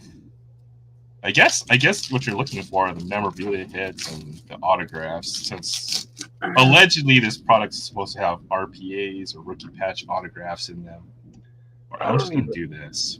I don't even look for memorabilia cards anymore, because half of them are manufactured and half of them are from non-specific player or event. I always look at it like a slightly nicer version of the base set card, especially if it's the base set design. But you're right. I'm not looking at it because it's collecting an actual piece of memorabilia. I just look at them as nicer base cards these days. Collins. I mean, honestly, I do like on-card autographs. I'm so not a fan of stickers. When it comes to basketball and football, pretty much 98% of cards I would say are sticker, which is unfortunate. LT and Singletary on this single card. I don't understand why. I mean, have you seen a basketball or football player? These guys are huge. They can hold more than one pin in their hand. They can sign like 5 cards at once. So I don't understand why they're just signing stickers. You're not wrong. I think it's just the fact that they ask them to assign thousands of cards nowadays, or thousands of stickers. McCaffrey, CMC, Sutton. Josie Jewell. Sounds like a freaking cowboy name. Limit them. There's a former Packer. Make your autographs more valuable later in life. Limit the number. There's a Jordan Love. Yeah. Unfortunately, the modern hobby, I think the number of autographs that a lot of these guys sign, it certainly is more than any other era of collecting cards. So I'm not certain if. So some of them old school players signed anything and everything. True. Babe Ruth, Bob Feller. Oh, what is that? I got a rookie color something back there. All right. Well, I was trying to flip things over to make it a little easier. Lockett, Gibbs, Burns, Swift, Khalil Mack, former Raider, TJ Watt. Oh, Aaron Jones. That's kind of nice. In the red. And let's see, maybe this is rookie for the Raiders. Come on, Brock Bowers, one time. That's not Brock Bowers. Hey, look, well, at least it's an autograph. It is a Raiders autograph. Let's go. If that was a Brock Bowers autograph, I might have lost my mind. Andrew Coker, offensive tackle for the Raiders. You poor guy. Was he I'm looking at when he got drafted. He inked a deal with the Raiders. Hopefully he's not like a undrafted free agent or something. I'm gonna say that sounds like an undrafted free agent. Well, an autograph is an autograph, I suppose, from a product like this. We'll take it. Well, sometimes them undrafted free agents do okay. Yeah, for sure. Especially linemen. There's a Xavier Legette. The rookie Stallions insert. I like that. That's pretty nice, actually. It's the second one we pulled in the best base cards. Hill, Kyler Murray, Kittle. Lots and lots of base. I'm going to see if I get the whole set out of here. It'd be pretty close. Since I think the base set's only 100 cards. Yeah, we'll see if we can. We'll see if we can put together the whole set from one box. We get 120 cards out of the box. So, yeah, let's go. We got a Raiders auto. I remember when you can almost do that with update. One hobby box or one jumbo box and build almost the entire update set. It used to be that Combo packs used to have like 56 cards. You would get a whole set and a few spares was the way it would go. Not anymore. Not anymore. Oh, CJ! I got excited because it was CJ Stroud, but then I realized that was last year. That's pretty nice. Game ticket, CJ Stroud parallel. The rest of the base: Palmer, Diggs, Dangerous, Myles Garrett, Justin Jefferson, Bijan Robinson, Etienne, CJ Stroud. Let's go. Last year we were hunting him so hard. I thought that was a die cut. Die cuts are usually numbered. Jordan Travis, auto memorabilia. See, it just looks like a better base card, I always say. Or so that's the way I treat these manufactured relics now. They're just nicer base cards. Anthony Gold, 5th round, pick 7, so day 3 guy. And Chiefs, Jaguars, Xavier Worthy and Brian Thomas Jr. And more base cards. Lots and lots. You know what? I bet we probably get the whole set, so doubt we should even spend a whole lot of time on these base cards. To be honest, we get pretty close to the whole set, I think. Which is nice, get 1 Patrick Mahomes, 1 Josh Allen, 1 CJ Stroud, 1 of everybody in the base set. Good number of cards for the price of entry as well. 1 Brock Purdy, 1 Derek Carr, now retired. He had a good career. Best quarterback the Raiders have had in decades. Bryce Young, James Cook, Karlaftis, Baker Mayfield, CMC, rookie, Audric Estime, and draft class contenders. There's Marcus Allen and Andre Tippett. Interesting picks. Andre Tippett was decent. Yeah, he was. I heard he was a good player. I heard that Marcus Allen made a name of himself with the chefs. Hey now, you're not wrong. All the best Raiders running backs also make their names for other teams. I'm not gonna lie. Max Crosby. There's a Packer. There's Josh Jacobs, Kyron Allen, Trey McBride, DeAndre D-Hop.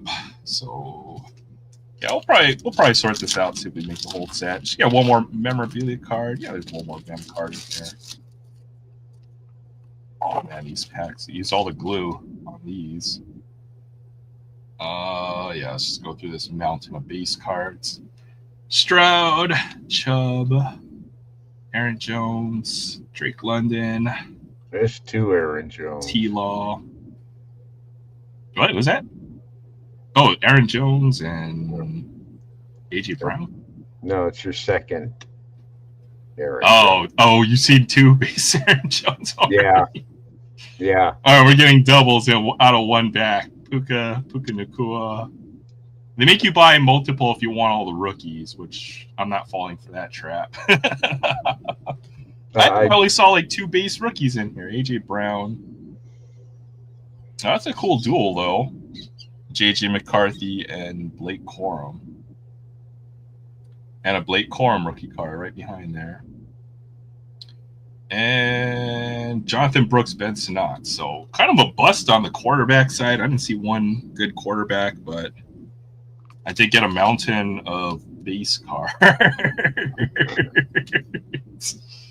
2 relics, the autograph. Yeah, I mean, I'd buy 1, and that's what I did. I bought 1. So now I have pretty much the whole set, I'm thinking. So not bad. 2 relics and the autograph. Now you have to buy another one to complete the set, and maybe this time not get a Raiders autograph. Yeah. Well, you won't complete the rookie part of the set since it's short print. I think we only got like 2 or 3 rookies out of the whole mega box, which is pretty disappointing. So that's a good stack of cards for 1 box. Yeah, from 1 box. We might have the whole set here, 100 card set, veteran checklist. So we'll sort that out in a bit. That was fun. You know, I say that about every card I open. I'll sort it out in a bit. Still haven't. In the presence of Troy, right? Yeah. I'm just gonna shut up. Yeah, I still haven't sorted my cards. So, But sorting is a never-ending, you know, it's a never-ending job. It really is. It really is. And I never seem to find it. What were you saying? Yeah, I found the secret to ending sorting. You don't Is to not start. You don't start. Yeah. But if you don't sort, you don't know what you have. Oh, I know what I got. I just don't know where they're at. I feel the same way. I was gonna go look for Cal Raleigh rookie cards tonight. Now that he's Why would having you such a nice year. Why would you do that? My God, he got on my nerves today.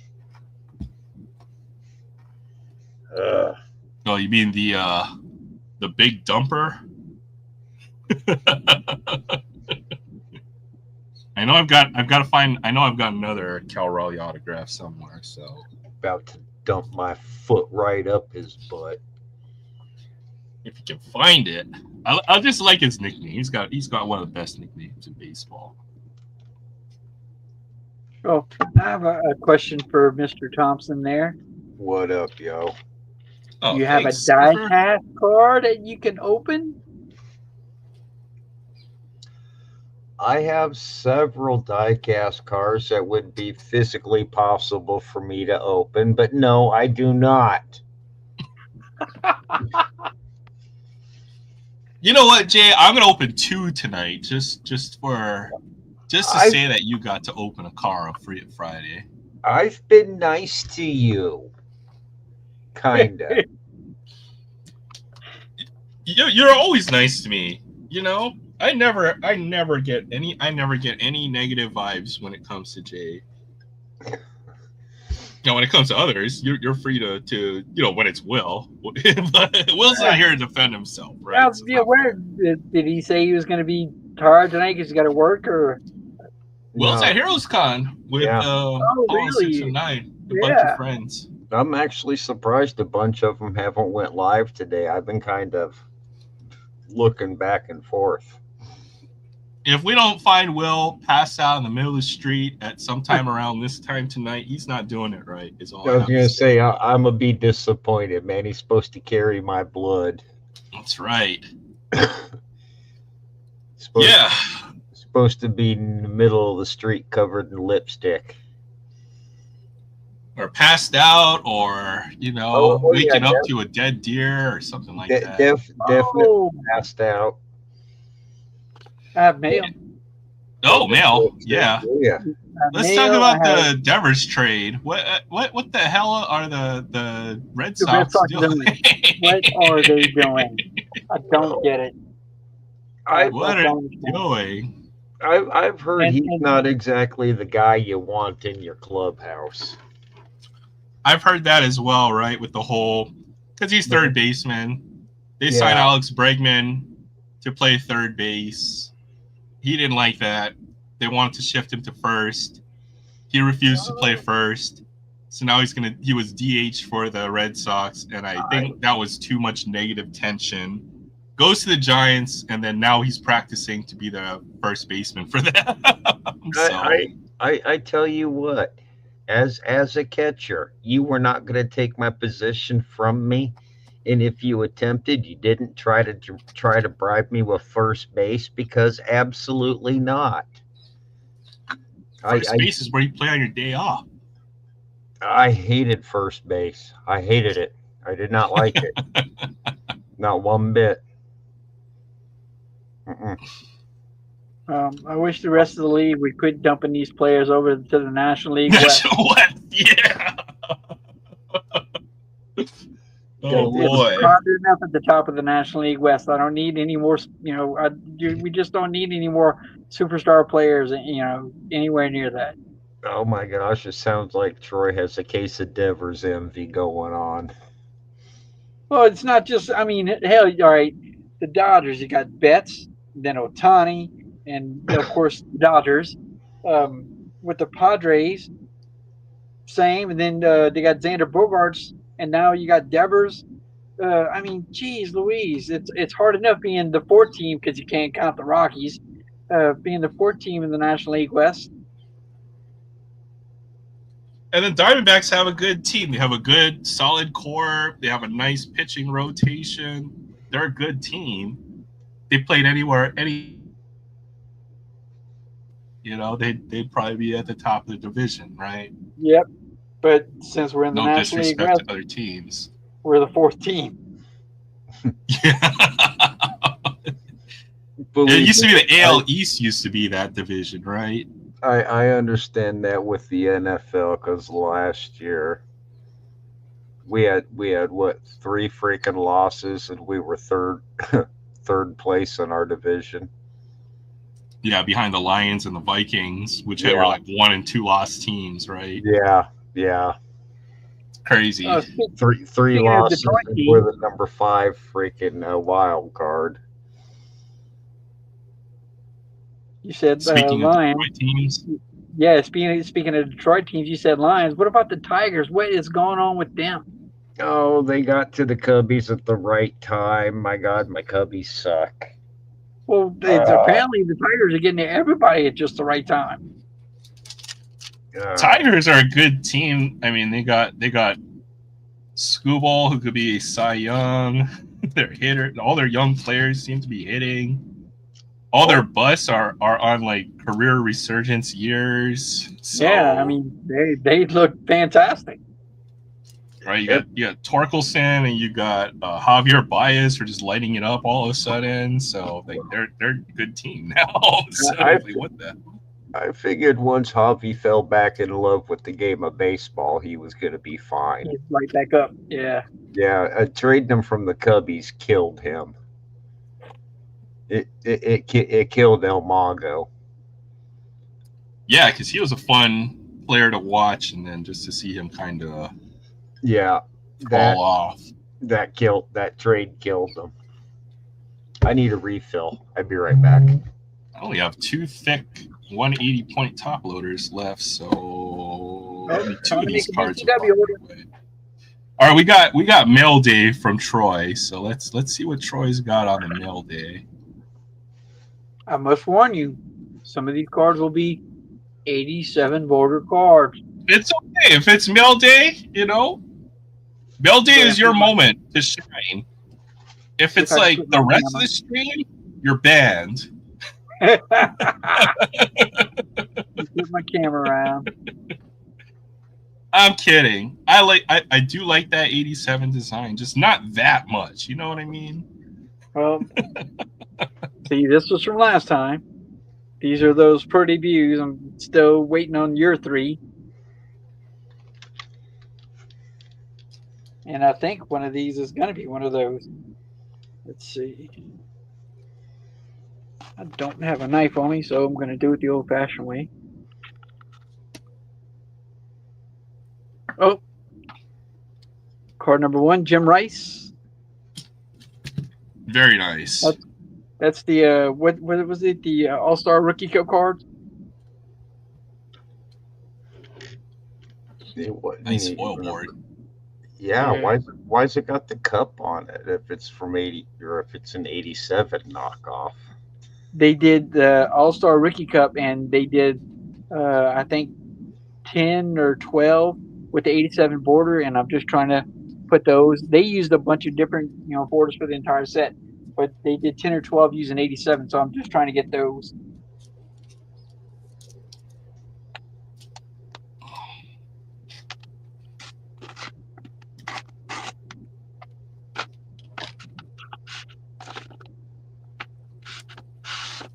Oh. Had to pull that one away because it's got addresses all over it. Error. Okay, what? Oh, he's got a card saver in a sleeve. So how does that open? Here. And it's more of those from the.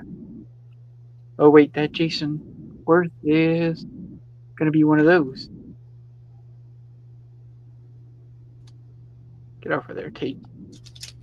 Well, that's cool. Like Jason Worth, he had a big part in that Phillies team.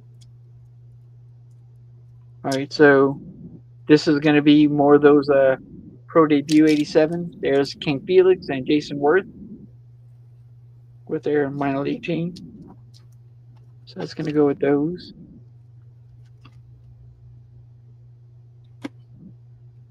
Number 1 and number 10.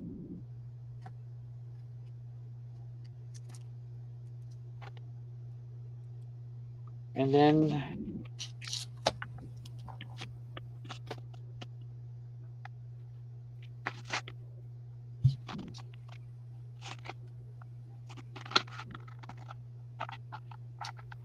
oh, wait a minute.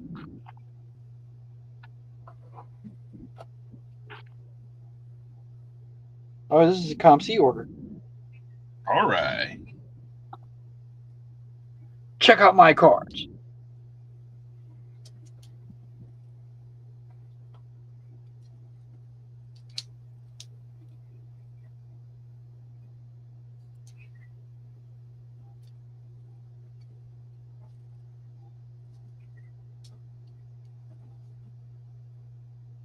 Be nice if I can get it unstuck.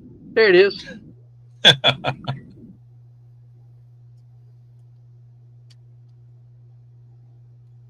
Oh, nice Ichiro. Oh, very nice. That's a nice card.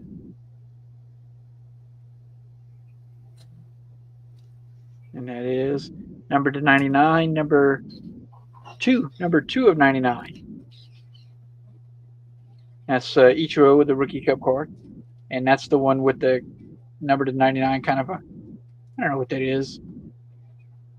Ripple foil effect. Who knows when it comes to these? Yeah. I don't even know anymore. I give up. Yeah, I became too old to learn baseball cards again. There's Mike Pizza. I number never, 97 of 99. Sparkle foil. I don't never even was know. a fan of his. I'm not sure why. I mean, I'm no Dodgers fan, and I certainly don't like the Mets, but I just never really liked Piazza. And 1 Diamondback. Gonzo, Luis Gonzalez, number 20. This actually is going to go to my only working rainbow. It's the 2016 High Tech.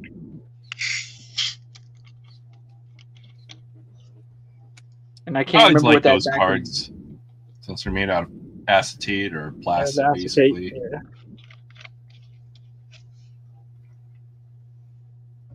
That's a set I they need haven't that made one. in a few years. A high-tech set. Nobody's come up with the 1 of 1, or I think I need the 1 of 1, and then I think I need a number to 5.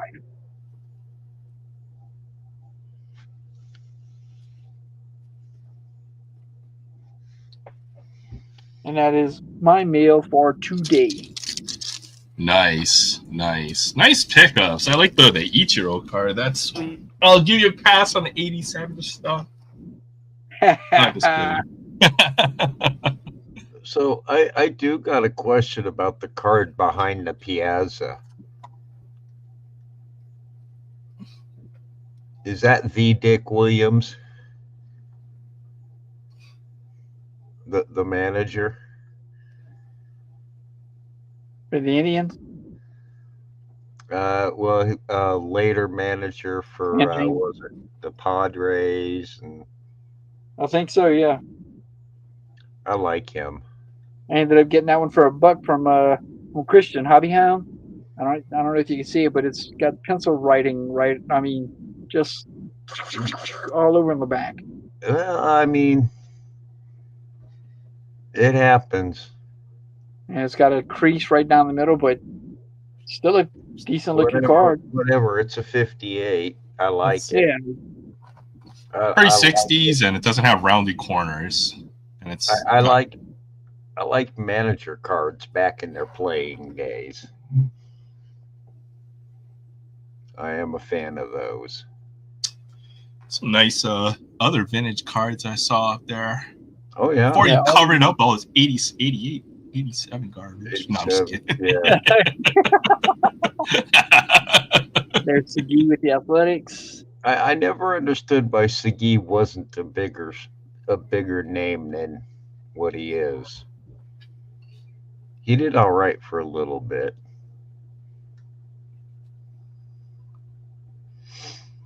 So these are part of my Kansas City Athletics or my vintage athletics cards.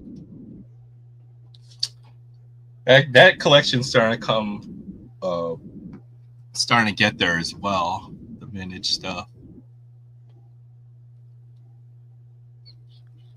But yeah, nice pickups, Troy.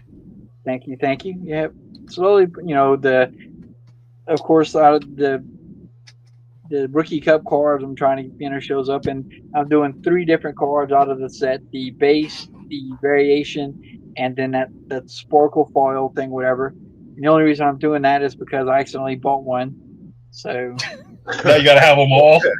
yeah, You fool. yeah. I was like, oh, you idiot. Oh no!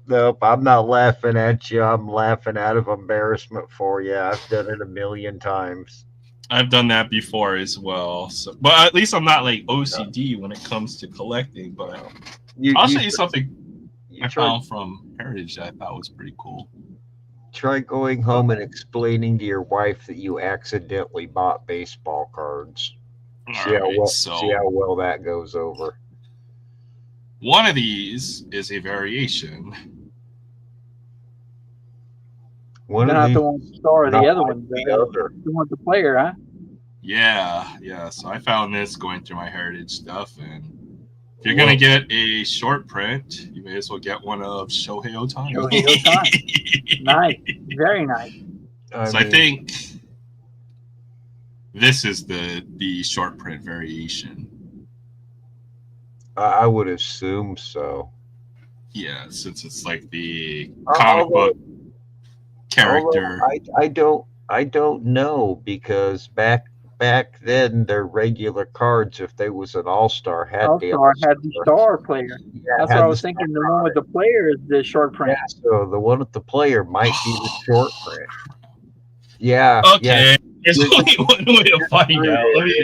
You're screwed. I don't know which one is the short print now. I was supposed to put a sticker on there so I would remember. So I better do that now, otherwise. Oh, way to go. Now I don't know which one the short print is, darn it. Glad we could help. Oh, yeah. Yep. Thank you. I'm an idiot. Sometimes you got to be careful who you ask for help. Really?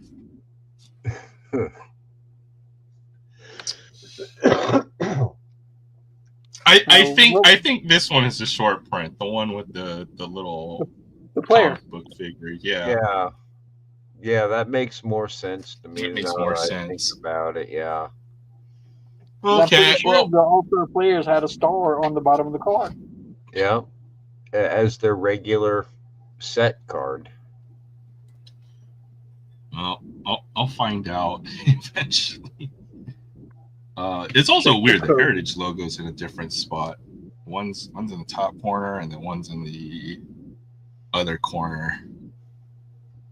I don't think that makes a difference, but at least it helps you to tell that they're different somehow, slightly different. But that's the problem with Heritage, man. I don't know. You could have a bunch of you could have a couple short prints in the thousands of Heritage cards if you're a Heritage collector. That sucks.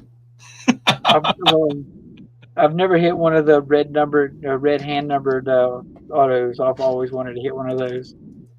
I know, me neither. I know a few people card. have.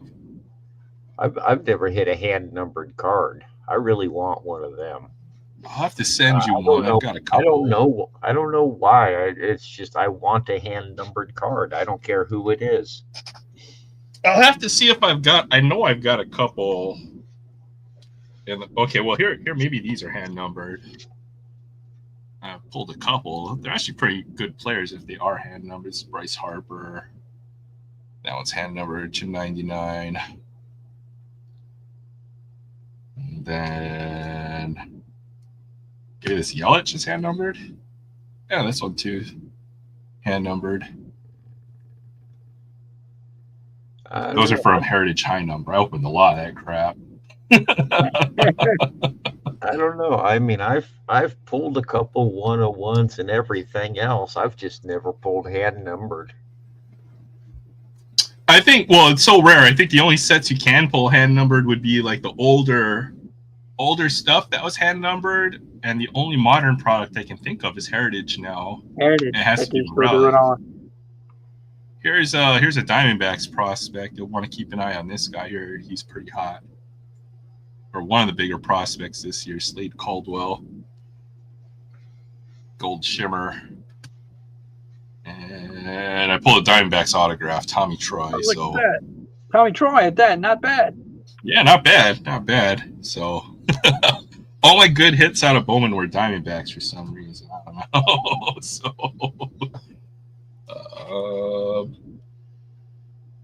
you see DK pulled a freaking was it red autograph or a numbered relic out of the Lonely Soldier too. How about that? I have to go back and look for that. Or other hand number relic. You know what? I just sorted all my freaking relics by set. I was gonna do by player next. See if I got any more hand numbered stuff. If I find a good cubby, it'll go your way. Cool. Yeah. Yep.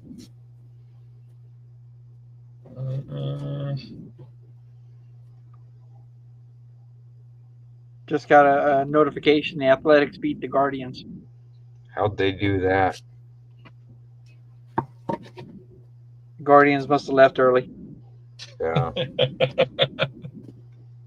Oh, snap. DK pulled a red ink autograph out of 76. Dang, I've never pulled one of those.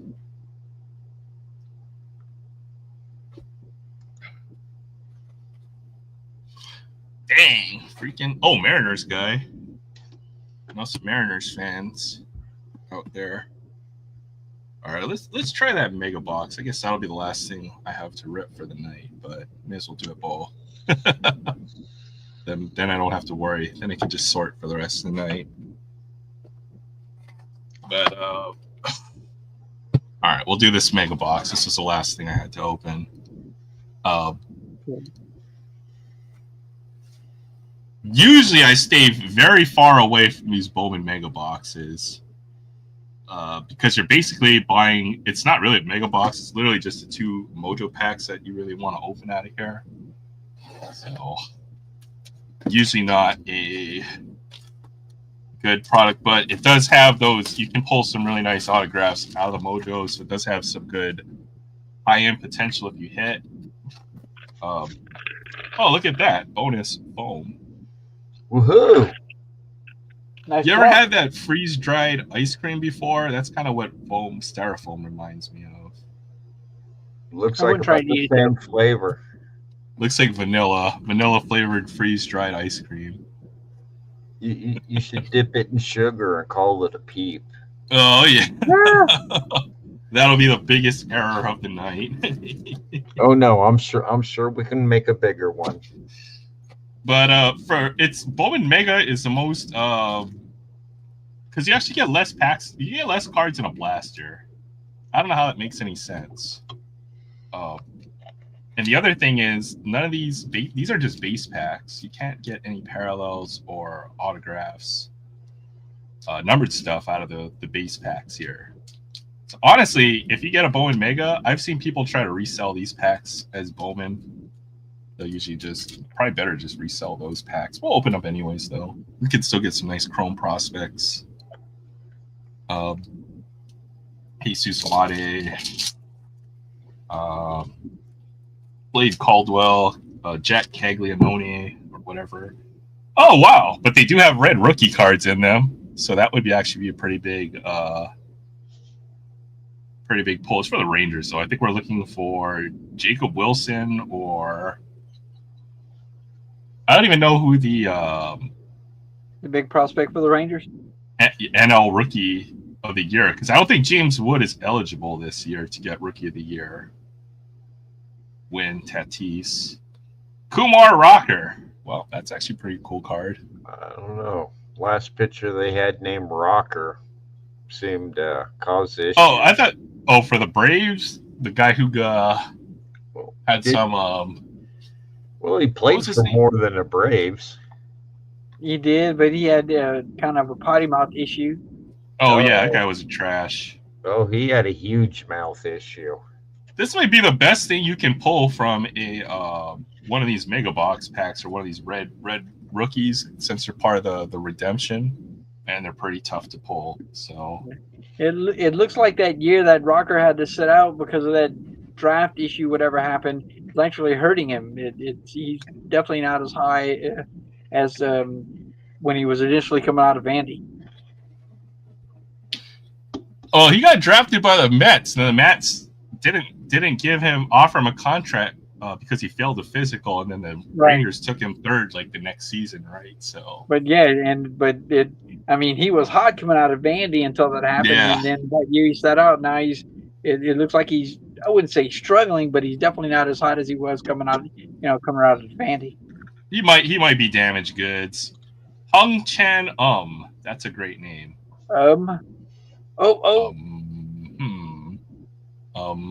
There's an Arizona Diamondbacks card. Adrian Del Castillo got a rookie card. And Harrison Waldrop. And a Brave. That's well, at least you can get the red rookies, so I kind of have to eat some. That was a pretty good pack. Not bad. Kyle Tucker. Big reason why the Cubs are doing good this year. Contreras. Yeah. Harper. Prospects. Quinn Matthews. Fontanelli. Fontanelle. Pitcher. Caminero. Hey, Roki Sasaki rookie card. That's not bad. Even Sasaki series in the 2. 2021 APB. I'm sorry. In Sasaki in the 2021 APB. Yeah. I traded Paul the 619 traded me 3 of his 21 Chrome NPB cards. So let me know if you want to trade for one of those if you're interested. Well, right now D.A. Carwell's got NPB Hobby Box on sale for like $130. I'm thinking about getting one. Not supposed to be on there. I opened one of the mega packs. I was like, "Oh, mega! Why we have mega refractors?" So we'll get to that eventually. Hey, Fabian. Oh man, you have to work today? This greedy company forced me to work today. Well, do your best to slack off without getting fired. So glad you could hang out with us, Fabian. Schwellenbach, he's actually a good pitcher. Marte. Oh, there you go. Villarroel. Ricardo Yan. Yeah, another one. Look at that. Just Diamondback heavy. Yeah, look at all those Diamondbacks. Rafael Flores. Esteban Gonzalez. Oh, Pete Alonso. And Connor Norby. This is the last one of these packs. If I had a choice, though, I would definitely just buy as many blasters of this stuff as you can versus the Mega Box. I'm saying this just so I hopefully have a better chance of pulling a monster Mega Box auto. The one time I'm gonna try this is the whole Will Simpson, Jonathan Long. Oh, there's Ricardo Yan again. Yep, that's a same one. Arenado, Zach Wheeler.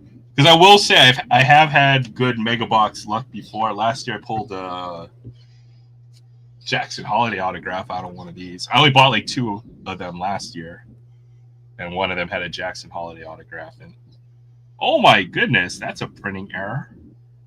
You see that ripple? It's printed or the card bent? That's actually part of the card. Like the wow, that card is just jacked up. Look, it's got like a hole in it. Oh, Jackson Merrill. Shohei Ohtani. That one's got like a giant ding in it. Holy! I'm gonna send those back to Topps. If that's an Ohtani, it's got giant, deep, like just that's trash.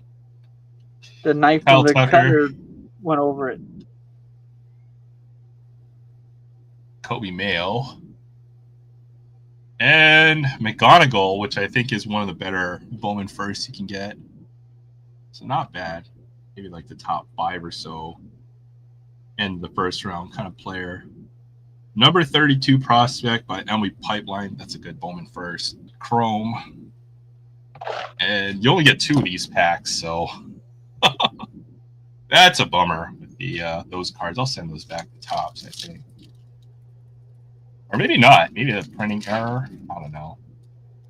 All right. No color. Oh, that's brutal. Christian Moore. Prospect. Okay, we got JJ Weatherholt, who is another one of the good prospects. So I guess we hit good on the prospects. Chrome Mojos, JJ Weatherholt. Trey Turner. Did I get this card twice? Kobe Mayo? Am I tripping? Okay, that's just messed up. That's wrong. Top? Come on, Topps. Come on, Topps. What are we doing here? Look at you hoarding them. Give somebody else a chance, man. Cheerio. Somebody's missing a Kobe Mayo Chrome Mojo Refractor. Yeah, they're gonna come looking for you. These are brutal. These boxes. I don't know why I bought one, but I had to try one as a PSA for everybody else. We did get a couple of the better prospects, I think. Weatherholt and then McGonigal. Their names are on the boxes, so I think not bad. Could have been worse. Christian Moore of the Angels hit his first home run against the Astros. Well, rip to the Astros, and congratulations to Christian Moore for his first Major League dinger. Hopefully you guys won that game. And I'm looking at the scores right now. Oh, dang. The Diamondbacks put the beat down on Colorado. Yep. Was it 14-8 final score? 14-8. Colorado scored 8 points on y'all. Hey, oh, hush. Snap. What did Cubbies do? Astros and the Angels. We certainly didn't give up 8 runs one of the games. At least we better not have, because I just said that out loud. Astros and the Angels are in the top of the 10th inning, so looks like the Astros hit a leadoff home run, back-to-back home runs, and then haven't had much luck since. Because I see the number 1 and number 2 have the run, an RBI, and a home run. So they must have went back-to-back to start the game. Possibly. Error. Error. I think these teams forgot how to score. That's what it feels like watching my Cubs lately. Isn't that bad, huh? I mean, everybody's hitting. It's just one person's hitting in the first inning, one person's hitting in the second, one's hitting in the third. You know, everybody's hitting. I guess it's the last couple games putting them together. Well, I mean, it's forever for people like me. Oh yeah, it looks like it's kind of a back and forth where it's like win one, lose one, win three, lose two. Yeah, So yeah, I'm getting really upset because we're losing games we should have won, winning games we should have won bigger. I'm just not happy when we lose. yeah, I can see that. But you're 45-30. You still got a nice 4.5 game lead in the division. St. Louis is kind of hot, right? For the last month or so. I mean, is it enough? No, it's never enough. I mean, I don't understand why we have to lose any games at all. It's just not fair. It's baseball. I mean, No, anything it's over the 100 Cubs. wins. It's the Cubs. It is the Cubs. It is also the It is Cubs. It It's is one of the the most Cubs. tough luck teams to be a fan of, Yeah, except for it's hard. those 2 years that you had. What 2 years? Tell me which one of them didn't end in heartbreak. What, 15, 16 was it? You guys won We won in once? 16. Yeah, we won in 16. There you go. That's more than a lot of other teams can say, right? Like, imagine if you were, let's see, a Reds fan. Who else hasn't? Pirates. Who else Pirates hasn't won? ain't won since the 70s. Athletics. Athletics won in the 90s. The 90s, the early 90s. They won in the 80s. Pirates won in the 70s.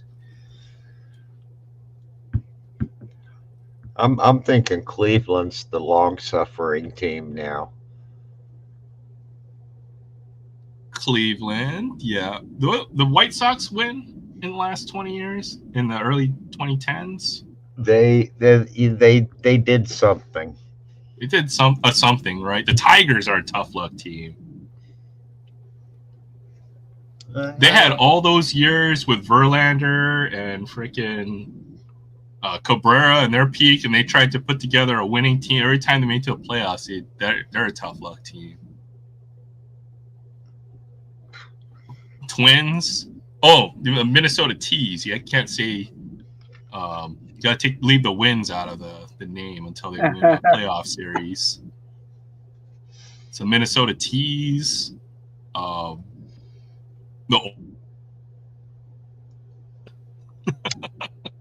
So it could be worse. Is all I'm saying. Padres are another tough luck team. Really, There are a lot of teams out there. The Padres caused us to lose our best chance at winning in the World Series in many years. Wow, that's interesting. I went ahead and looked it up. Only the Mariners are without a World Series appearance. I think I've talked to Barrett about this with the Mariners. Their owner does not like to try to win. 2005 for the White Sox. That makes sense. They had like I kind of remember that team. I think I was playing fantasy baseball around then. Yeah. The funny thing about the 2000 White Sox, I didn't like them then either. They're not the Cubs. Yeah, well, no Cubbies fan is going to ever like the White Sox. I can't. It's physically impossible. I get that. I mean, they're cross-city rivals, so they don't live across my city.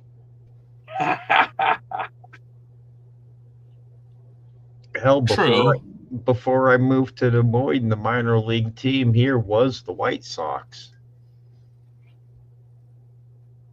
Right. As a person from Hawaii who has no professional sports teams, I don't understand all the rivalries in sport. Just give me a team to love. Any team. I just want a pro team in Hawaii of some sort. I think we had an arena football league team was the last professional sports team we had. We had like a minor league soccer team at some point. Like, yeah, pro sports in Hawaii is just not a thing. You know, I'm in Iowa. We don't have a professional surf team here either. So what's stopping you? I don't know. Probably lack of a coastline. Lack of surf, Hey, Lucy. maybe. Thanks for stopping by, Lucy. It's good to see you. I know it's been a while. You don't have a surf. You guys have good volleyball teams around there, from what I've seen. Maybe that's Nebraska. I'm thinking of. No, I couldn't tell you. Iowa. I think Nebraska does have a good women's volleyball team, actually. What the hell is a Hawkeye, anyways? It's a bird. All right, that makes sense. That would be what is any mascot? It's usually a bird. So no, what's an Illini? Yeah, Illini is a resident of Illinois. I'm guessing. Oh boy! Isn't that one of the teams? It's the Illini. I thought that's Illinois' mascot. Yeah, that's Illinois. Yeah. It's the Illini or Illini or whatever it is. Yeah, I think it's a resident. What the hell is a buckeye? And I know what a buckeye is, but it's something that grows on a tree, man. It's a nut, right? Somebody brought here, eat one of these buckeyes. So like, what the hell is a buckeye? Yeah, I thought a buckeye was like a bean or something. Like it's got a like. It looks like a walnut, but it's not. It's like in a rounded shell. It grows in a tree. Yeah. Hey, what's up, Kevin? Kevin, I collect in the chat. Good to see you, Kevin. His collection, freaking awesome. And he's working on his N64 game sealed collection, which I'm highly jealous of. Sure. But thanks for stopping by.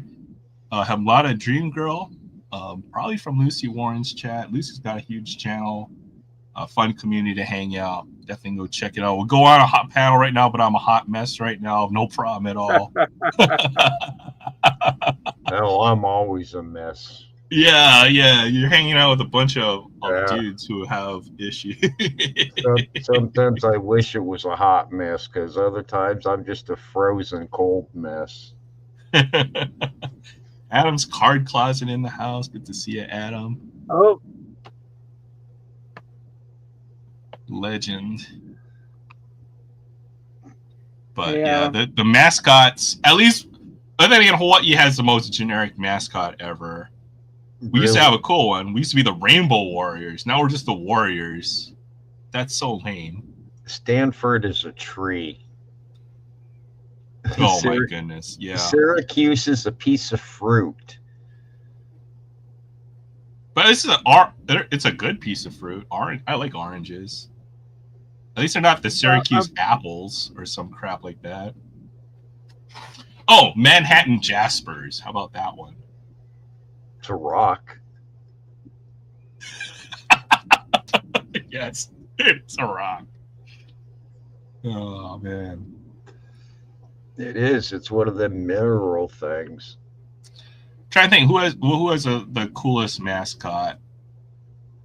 Oh, definitely Alabama. Oh my goodness, I don't even want to talk.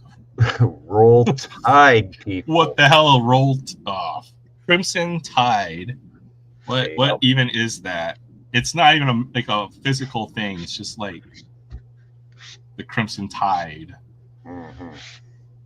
If I saw Crimson Tide, I'd be jumping out of the water, running away. See, I know Tulane's not a contender for anything other than being as close to an Ivy League school as you can get in the South. But Tulane is the Green Wave. I don't mind Tulane Green Wave. That's kind of a cool team mascot. That would scare me more. Any fun pickups or rips? I mean, I know Troy showed off some new 87 stuff, and then we finished our Totally Certified. Got a couple cool cards, I think, from that one. That wasn't too bad.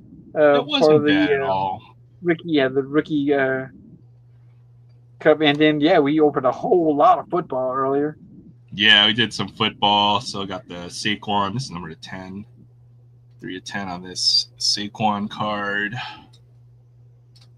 This CD, I ended up putting some cool patches into these cards, even if these are just manufactured relics. As I said, it's just a nicer base card to me. That's the way I always look at these patches these days. And then the Will Shipley autograph. It looks like he put Welp on there. Like Welp. Yeah. Oh, Welp signed another one. Crap. Yeah. These autographs, man. At Sounds least like this lineman took his time to put a nice autograph on that sticker. That is like one of the best football autographs I've seen in a long time, to be honest. So, Andrew Coker. I don't know, but he's from my Raiders, so we'll take that one. We did some Bowman. I did a Bowman Mega Box. I don't know why I put myself through that pain, but there was a cool error card, I guess, that we got in there. So we can find that error card. Well, it's not even an error card. It's just a misprint, I guess. But looks like whatever. Okay, you know how they put the layer of plastic, but look at that on that Jackson Merrill. That's just absolutely wrecked.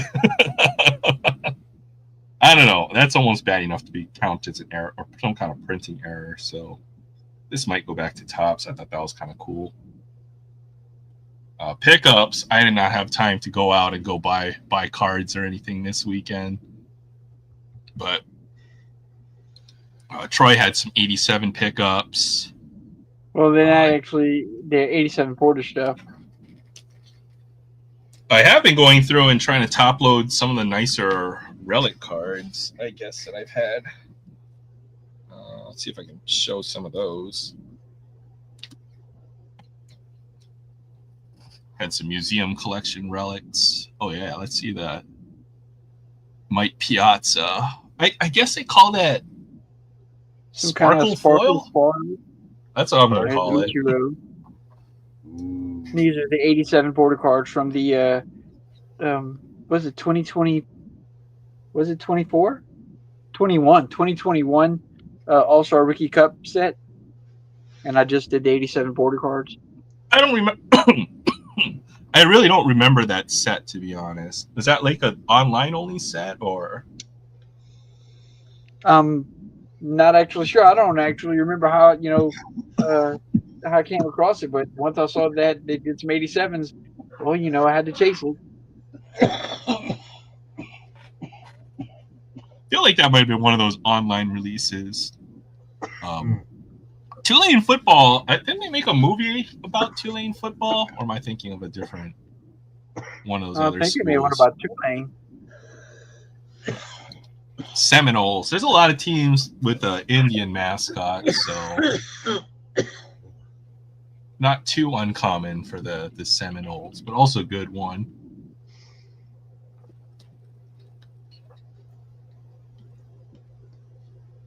I think I'm going to try to look for a few more of these tribute relics. These are always nice cards. Oh yeah, that's nice. And they're all MLB certified? Yeah, I had to put these in top loaders. They're just nice relic cards. Marte, Harrison, Benintendi. Benintendi autograph helmet when he was with the Red Sox. Okay. And then Jeter. Oh, nice. I wouldn't mind getting a hold of some sort of Jeter relic. And then Bregman Tucker. I might have another Jeter relic lying around. Maybe not this one. But yeah, I'll dig around. It'd just be something I'd end up giving to my nephew, but he needs a couple of decent cards for his collection. So. And then we're talking a little bit about this heritage card. One of them is a short print, and I can't remember which one it was. I thought you were going to look it up. I will. Yeah. I'll go look it up. But one of these is a short print. just leave us hanging. I'll go look it up now. How about that? I'll go look it up. Yeah. How about I this think I looked shit it up on already happened? TCDB. I like the Heritage variation cards. I got a couple more that are really nice that are lying around. Let's see if I can find those.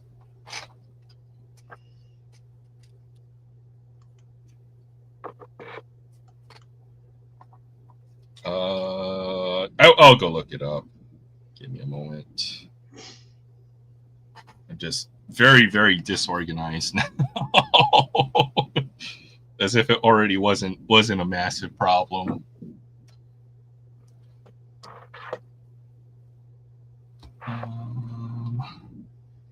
Yeah, I've got cards lying all over the place. Hold on. Somebody popping in real quick.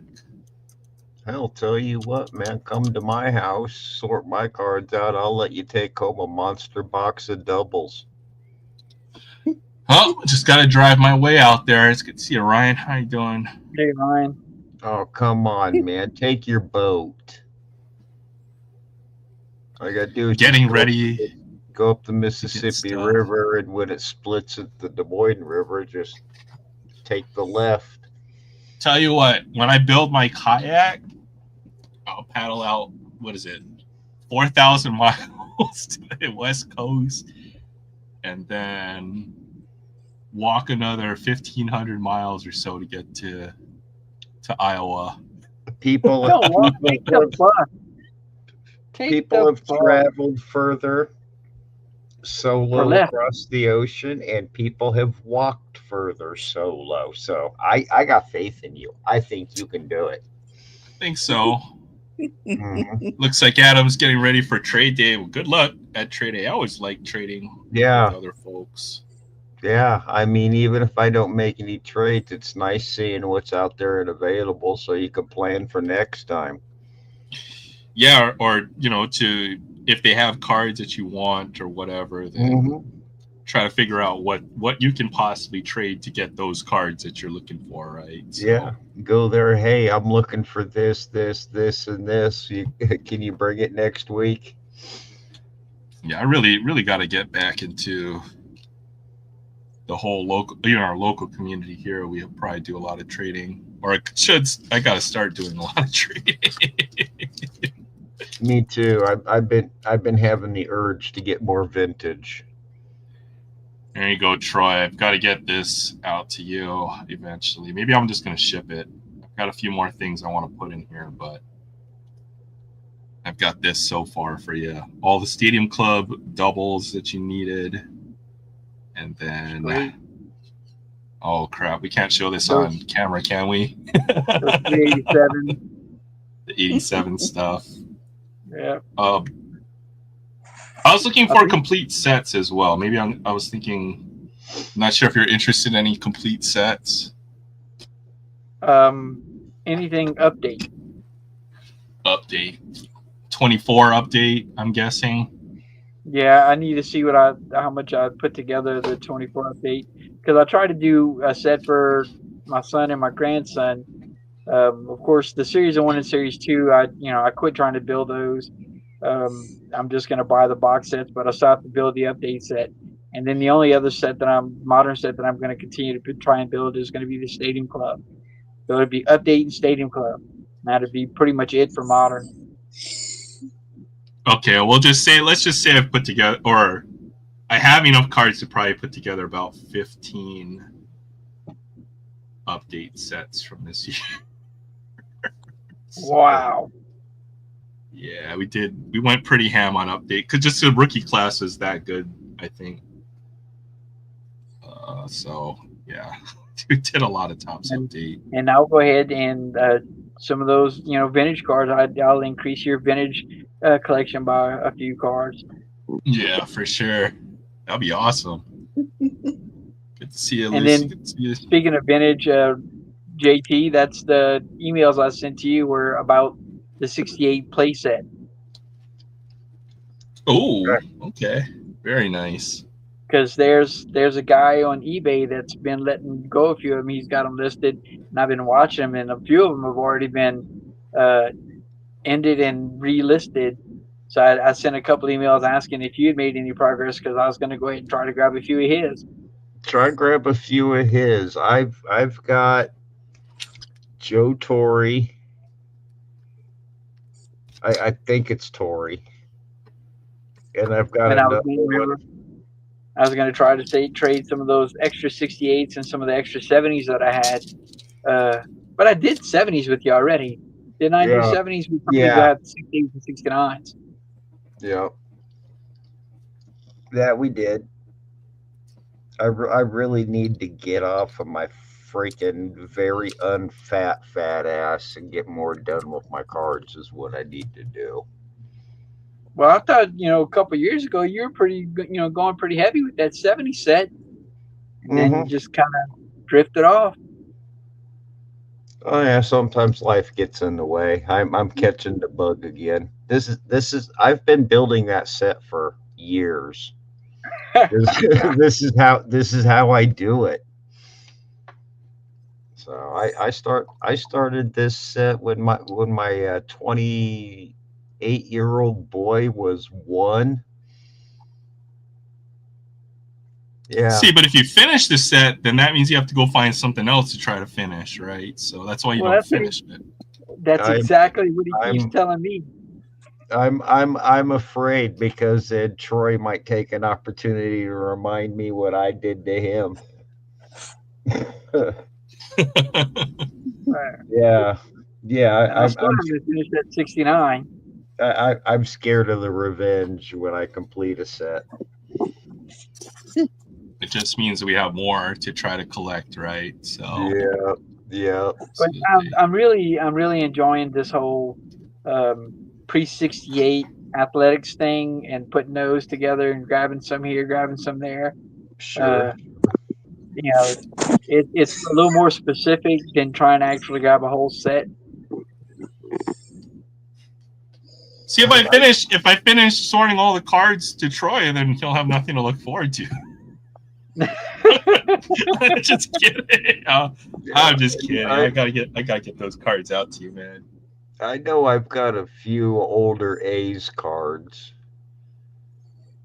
I mean, they're all commons, but we're talking 50s. Yeah, I got some 50s. I have some of the Philadelphia because before they were in Kansas, they were in Philly. And I've got some of the Philadelphia athletics cards. Yeah. I've got a few of them, and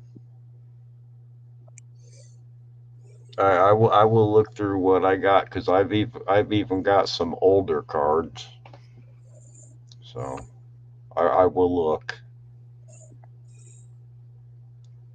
Yeah, that Gorman right here, even it's in good shape.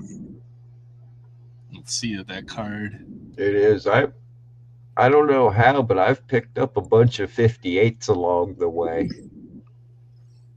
Well, I say a bunch. I probably got like 40 or 50 of them. Yeah, that's a sharp looking card. Yeah, it is. I do like that set for some reason. Looks like my old elementary school principal.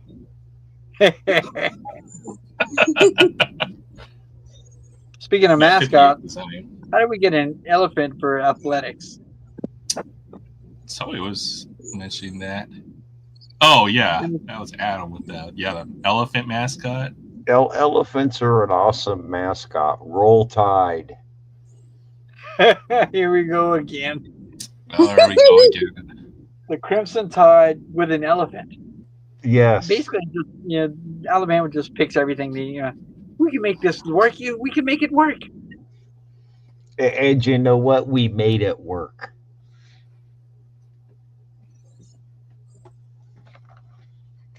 I guess all the other schools, right? Like you can't do the bulldog, you can't do the Why the not? SEC mascots. Every other school is named Bulldogs or Bear or well, how many people don't know that a Bruin is a bear? I bet a lot. Sure. That's true. What the hell is a Bruin? It's a bear. It's a bear. Yeah. The UCLA Bruins. Yeah, Stanford Cardinal. It's a freaking tree. How? How? Because their mascot's just the literal color cardinal. Yeah, they're not Then you have, they're not named after that irritating little bird. don't you have some schools that have the same mascot name too? How does that work? Yeah, what Fresno State Bulldogs, Georgia, Mississippi State's the Bulldogs. Louisiana Tech's the Bulldogs. Okay, Yeah. what the hell is an Aggie? Please, what is an Aggie? agricultural. It's a farming thing. It's the school is an A&M. LSU technically is an A&M. It's an agricultural and mechanical school. That's another one, right? Because there's a Utah State are the Aggies, and then A&M. That makes sense if it for A&M, but there's a few schools with that mascot, I think. Yeah. Yeah, I've always liked the Razorback because what is a Razorback? It's just a boar. A pig. Yep, that's all it is. Well, it's a wild hog, right? So when you think wild hog, I always think of like something that can't be controlled. Like we got wild boars here. You don't want to mess with a wild boar. Just got an alert. Black Needle got hit by pitch, and the bench is cleared for the athletics game. Or not athletics, the Angels game. Isn't that what DK's watching? The Angels game? Oh, it's still not over yet. Oh, it just had they just got into a brawl. I love extra inning brawls. Yeah, that's always fun. But they always there's been a problem with that, right? Because I know the Dodgers and the Padres got into it too. They had a benches clearing event too. It wasn't a brawl, but they cleared the benches for that one. Oh hell, there was almost a Contreras on Contreras brawl the other day. Well, there's bad blood between those teams. Yeah. Interesting. Well, if you hit Ohtani, right, he's like the $600 million man, so I can see why you would be pissed about that one. I mean, first of all, sometimes pitches get away. And second of all, you make $600. Grow up. Get hit by a baseball. I'd get hit by a baseball for $600 million. Oh, yeah. That would be my professional job if I got paid that much. Easily. And I promise to stop crying by the time I get to second base. You know? Pinch runner. No, I'm good. You guys are paying me money. To get hit, I'm good. Yeah, I'm good. Just one more. Take one for the team, man. I'm good. Go away. I'm not crying. You are.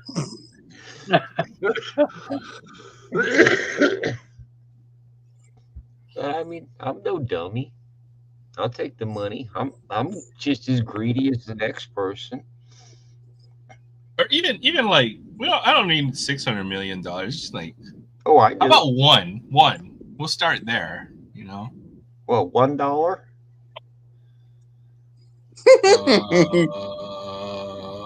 million. How about $1 million? I mean, a couple 3 years ago, the Diamondbacks actually put out an ad for a bullpen catcher. No experience necessary. I would have. oh my God! Paid to have that job. Yes, That'd be cool. There's actually some cool. For hockey, they do the backup goalies, right? So if one team loses all their goalies to injury, they have a guy ready to go who's usually an amateur. And there's been instances where those guys, they're not a member of an NHL team, but they're kind of just a backup goalie that any team can use if all their goalies get injured. There's been instances where that goalie has gotten to play. It's pretty cool. Wasn't there a situation like that? Like a couple years ago, where they had the Zamboni driver come in and play goalie? Something close to it. I think it was for the Blackhawks, and he was actually named Star of the Night. You know, Yeah, Really? he got he driving a Yeah, I Zamboni think I the saw day that happen in before. the Sandlot, right? Yeah. Hey, kid on the bench, you want to play? Who, me? Yeah, this for baseball is the Dodgers ball boy. You know, he's been a ball boy or equipment manager for like 20 years, and they actually let him play in a spring training, like an interleague game. that And would I that hear would he be was so one hell of an fun. outfielder. That would be fun. I mean, I remember when I was playing high school baseball, the Iowa Cubs would let us come shag fly balls with them. Hell yeah, Yeah, that would be awesome. Yeah. Well, I mean, this was back in the day. All you had to do was just show up for batting practice and ask if you could go shag with them. If you had your own glove and you could prove you were relatively competent out there, you could.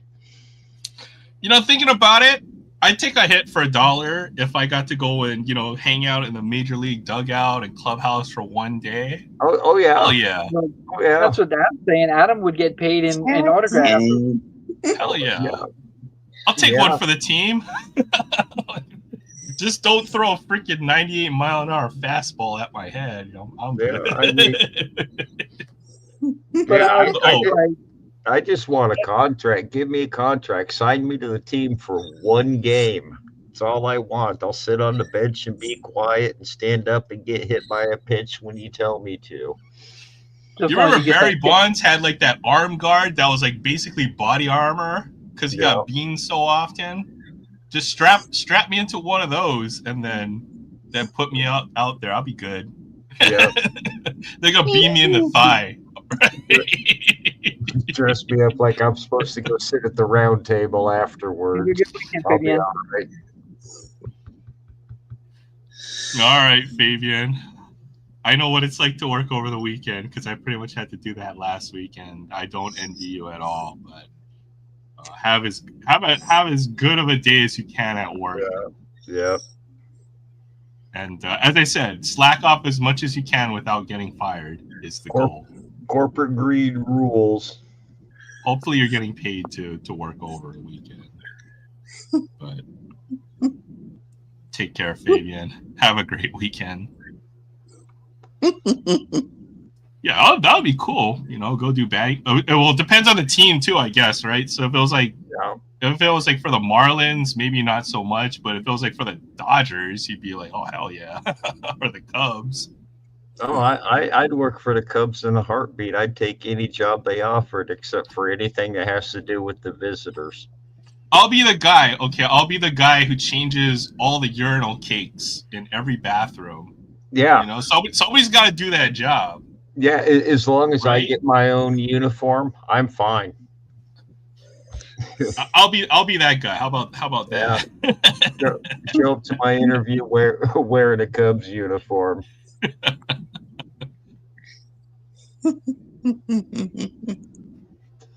Yeah, any Oh, of oh, those in clubs. that order. Adam, in that order. Rays, Dodgers, Yankees, Cubs. I'm guessing. No. Nope, it'd be all Cubs. I'm guessing in that order. There's a couple uniforms that I physically find impossible to wear, and 3 of them are on that list. Yeah, so they're tearing down Aloha Stadium, and I was looking at all the memorabilia you could buy. You know, you could buy like a seat or something from it, and they had a couple of cool items. I guess they had played some exhibition games because Aloha Stadium is one of those stadiums that you could convert into a multi-purpose. So in theory, it could be a baseball field.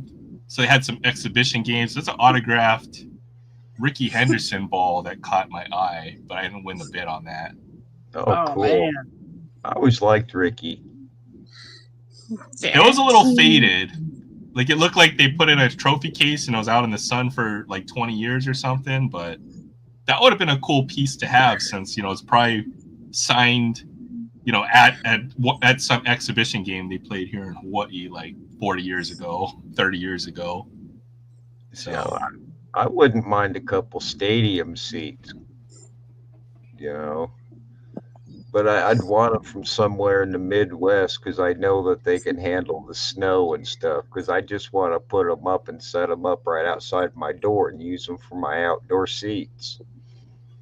Yeah, If yeah, it's, like the row seats, like almost like a movie theater kind of seating. Yeah. Get a couple of them to where you could set up a couple seats and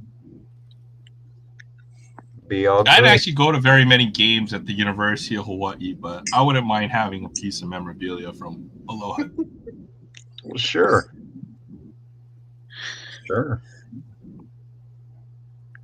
I mean, there's so many other things that happen there. I watched my cousin graduate, like high school. They do high school graduations and the swap meet, basically a giant flea market they've always had.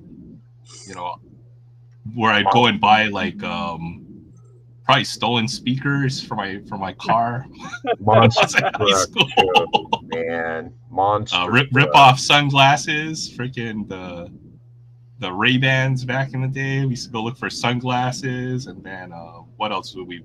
Oh, yeah, I used to go around look for all the card vendors as well who would set up there when I was a kid. Yeah. So imagine walking around like a full-size stadium, and the whole ring around it would be like the swap. You had to walk all the way around. That would take like good 3 or 4 hours or whatever. But yeah, that'd be cool. Yeah, that's what that flea market or the Aloha Stadium. Yeah, basically a flea market. Anybody can go set up there. That was fun. But that's all gonna go away now. They're gonna rip it down in a few years.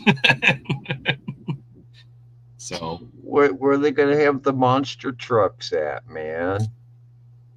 That's true. They probably had like a monster truck thing a couple times here, or rodeo or stuff like that. Gotta have monster trucks and rodeos and motorcycle jumps and all that stuff, man. I mean, even rednecks go on vacation. I know. I'd go to Hawaii to watch a monster truck rally. I know they still do rodeos, but they're mostly on the outer islands. They probably do every once in a while.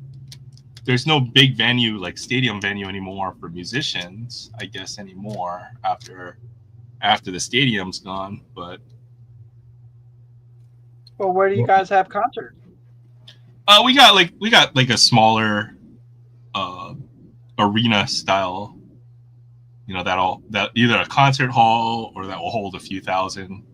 So they can still do it. It just won't be a 60,000 capacity stadium anymore. See you later, Ryan. All right, Ryan. Take care. Have a great weekend, Ryan. Hopefully you'll fix your laptop. If you want to reach out to me by email, maybe describe the issue. Maybe I can help you if it's not like an actual problem with the laptop. But I don't know. Anything I can do to help, I'd be more than happy to. Oh my God. Yeah, I might have to take you up on that. Slap a couple stamps on it and throw it in the box of the shit I'm going to send you anyway. Be like, hey, yeah, fix these. Well, it depends, right? If they're, I would say if your laptop's older than 10 years old, it's probably not even worth fixing at this point. It's not worth fixing. It can't support the new OS. But it's pink. It's not worth fixing. Well, the batteries go degrade over time as well, right? All electronic components will degrade over time as well. Like capacitors go bad. Sure. Eventually, yeah, anything over, I would say 6 or 7 years is probably not worth fixing. Because you can go out and buy a brand new one for less than the price it'll cost to fix in most cases, unfortunately. I don't want a brand new one. You know what you get is one of those Chromebooks. You know, they're like $200 for one of those. It's pretty reasonable. But you can do everything, mostly everything. You know, web browsing, have a camera on it, microphone, all that stuff. one of those netbooks. Basically, what they hand out to kids at like at schools. They're very reasonable priced hardware. I'd never be able to figure it out, man. I'm what they call a technophobe. It's easy. You just push the buttons nowadays, Oh, I can push buttons, or just but I on tell the you screen. what, beyond the screen buttons have always led to trouble for me. Even a tablet is not a bad option, right? Like you can get a tablet for like under $100 now, or secondhand. You can get a good tablet for the same amount too. So tablet might be another good option. I don't know. I might. I mean, the last laptop I bought a refurbished one from the Geek Squad. So it lasted pretty good. Yeah. My laptop's. Sounds like it's on its last leg, but pretty much I've used it for work for the last good 4 years or so. So I'll be looking to upgrade that eventually. Hard or computer hardware is just. You're right. It's troublesome, but fortunately, it's gotten a lot better. I would say over the last few years. Well, it's got a lot better for those that adapted with it. Well, if you have like a touchscreen phone, tablets work pretty much identically to your phone these Dude, days. I can go on a 2.5 hour long rant about my phone and how much of a worthless pain in the ass it is. It's everything but a phone. You can even get a good phone for under $100 that's unlocked these days. Like I got one of the cheaper phones. It's not an Apple phone or one of the higher end like Samsung models that cost $1,000. It's just a cheap Motorola phone, but it's got the best battery life I've had on a phone. So I don't have to charge that thing every 3 days with heavy use. But it's one of the cheapest phones I've ever had. It runs real good. So I miss the days of not being gotten a hold of when I'm out trying to not get a hold of. what? I miss being able to go fishing and not have to worry about my damn phone ringing because you couldn't bring your phone with you because they were still attached to the wall. I'm kind of infamous for being known as a person you can't get a hold of in most cases. But that's because I will specifically turn off my phone or not look at my phone. But just because I'm in front of a computer all the time, I like to get away from those kind of devices. If I don't have to be looking at them all the time, I won't. Or I'll just put it aside. Year 2 with no phone. See, I don't know how you do that, Troy. But it's probably for a reason, right? It's like the phones are so distracting if you're connected to them all the time. Either by messenger and I think getting away from that technology addiction is a good thing, in my opinion. So I get why you don't have one. Well, I still have a device like right now. I'm, actually on the stream with tablet. Well, no, it's actually a phone that my dad had. He wasn't using, but the camera wasn't broken like the other one I had. So that's whenever I'm on Wi-Fi, it works fine. You just can't call me. Yeah, I like the old, like I had my Motorola Razr. That was my favorite phone.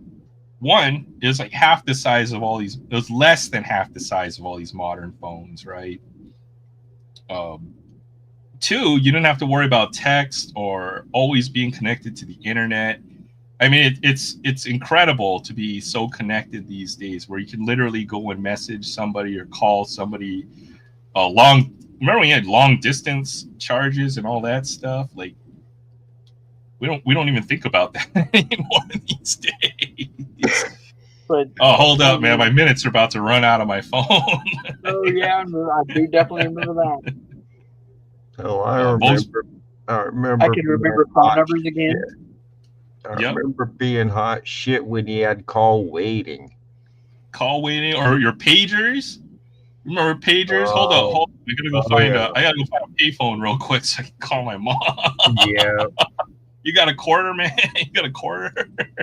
Well, I'm from Iowa, and when pagers was at their hottest was when I was at my most messed up. So I was using it for delivery numbers. Ah. That and football scores. Remember 1-900 numbers? Oh yeah, oh yeah. I remember them, Oh man. Get dude. your horoscope. One of my buddy's old ladies got like a $900 bill from that and tried to hide it from him for 5 months to pay Dang, it off. Dang. Yeah. that's crazy. Oh my. She used to sit there on the phone and just chat with her. I I mean, it was had like to $2.95 a minute. Like, that's adult crazy. was it $5.99 first minute, $1.99 for every minute after.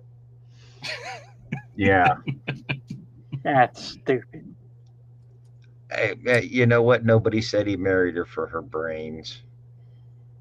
That's crazy. So Hey. yeah, I'm between that time where I remember when everything was analog,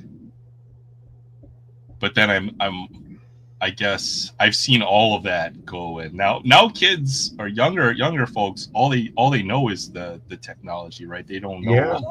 all of the old ways of life. My nephew about shit himself when he found out my first electronic purchase was a brand new black and white TV. He about crapped himself. I mean, he thought those were ancient, like they were with the caveman. Remember when you had the first portable TVs? Like you could hold them in your hand. It had like a freaking like Oh yeah, antenna. You could like oh pull yeah, out the yeah, antenna. yeah. A little 2 inch by 2 inch screen, and if you were really lucky, it was hooked to an AM FM radio. Yeah, I I mean, we went from remember that. that to Walkman to CD player to MP3 player, and now you just got your phone. It's Yeah, crazy. yeah. Yeah, no matter who called me at $1.99 a minute, you got 2 minutes. Yeah, Yeah, it was I crazy. I remember. Yep, I never had the urge to call them 900 numbers. I did, and I'm No. glad I never was successful. Let's put it that way, because I would have had to eat soap, or I would have had got to the belt, or some other torturous device as a kid. Well, it wouldn't have mattered what it was for. My father would have whooped me pretty hard for it too. It wouldn't have mattered if I was calling for the fishing report. He wouldn't have cared. I think Alyssa Milano would have got at least She'd have 5 got a minutes. lot of my money. She would have got a lot of my money. She'd get a lot of my money today. At least 5 minutes. Yeah. Well, you guys remember the whole make and collect calls? At the tone, state your name. Oh, yeah. Appointment's over. Pick me up. Yeah. You have a Oh, collect where you call put your from name, put your message appointment's in over. the. Pick me up. Yeah. Would you accept the charges? No. That used to be like a good way to message people as well. I had a pager, and then I had a cell phone, and then at some point I realized, wait, why am I carrying around a pager and a cell phone? Like it took me like almost a year for that to click in my mind that you only needed one of the two. Mm-hmm. Probably because of the minutes, right? You could send Yeah, unlimited you'd run out of pages. time on your phone. So you would only have like 90 minutes on your phone before you had to start paying like 75 cents a minute or some crap like Something that. like that. Hell, I remember when I was in the Marine Corps, one of my friends had a damn car phone. At It's like the old brick. Yeah, no, this was a car phone. It was in the car. Yes, a car phone. Oh my God, I saw that once, picked it up, called my dad. As soon as it picked it up and started dialing, he's like, "You got 2 minutes, and then you're gonna owe me $15." So I'm like, "Hi, Dad. I'm calling on a car phone from the freeway. Gotta go." Click. I did not know it was going to be that damned expensive. Oh, he was flaming hot when I picked it up and started dialing. He's like, "Yeah, we have the phone, but we can't use it because we're too poor." Well, yeah, and I mean, honestly, the only thing that saved my ass is we was in off time, so he was just Beast. He wasn't Sergeant Beasley. And I wasn't PFC Thompson, who just picked up his car phone and just started dialing. I was Jay. That's the only thing that saved my ass. Had we been in uniform, I'd probably still be in jail. He was that pissed. But I did give him his money.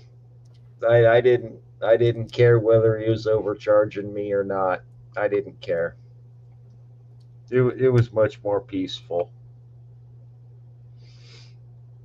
Because to his face, they called him Sergeant Beasley. When he wasn't around, he was Sergeant One Way. So, yeah, you had to keep him happy. Keep him happy. One way, as in my way or the highway kind of deal. Yep. He was Sergeant One Way.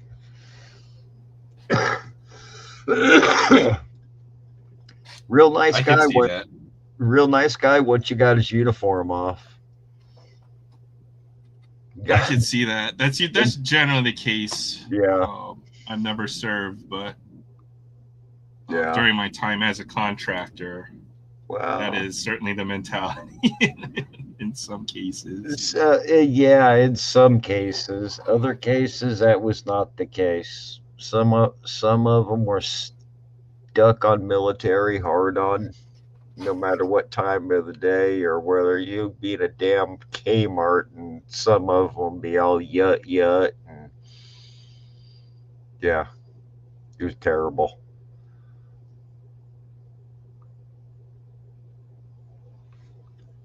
Sounds like good times. It was fun. It was fun. I know there's a reason why I didn't enlist in, Coast Guard, or Navy, or the Army. At least a lot of my other friends did. Oh my God, you'd get mocked incessantly if you joined the Coast Guard. Don't try to join the Space Force.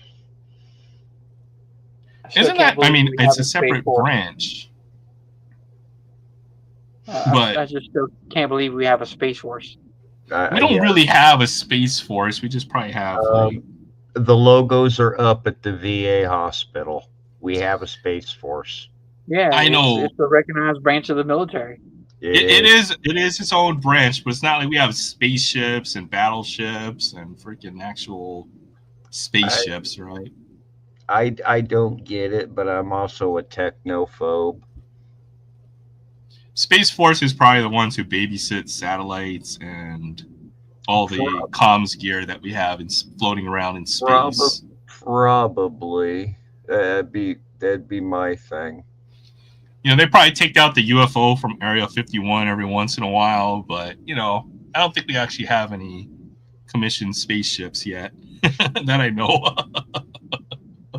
What, you're telling me Captain Kirk's not out there in Enterprise, scooting around the moon? We just don't know. We just don't know. Now, hold on.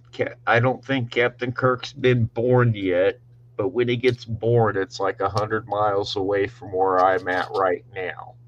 So right in Iowa. Give him a chance to be born. Can't wait to send future generations to Space Academy. Yeah. Oh man, that was one of the movies from my childhood. You guys remember Space Camp?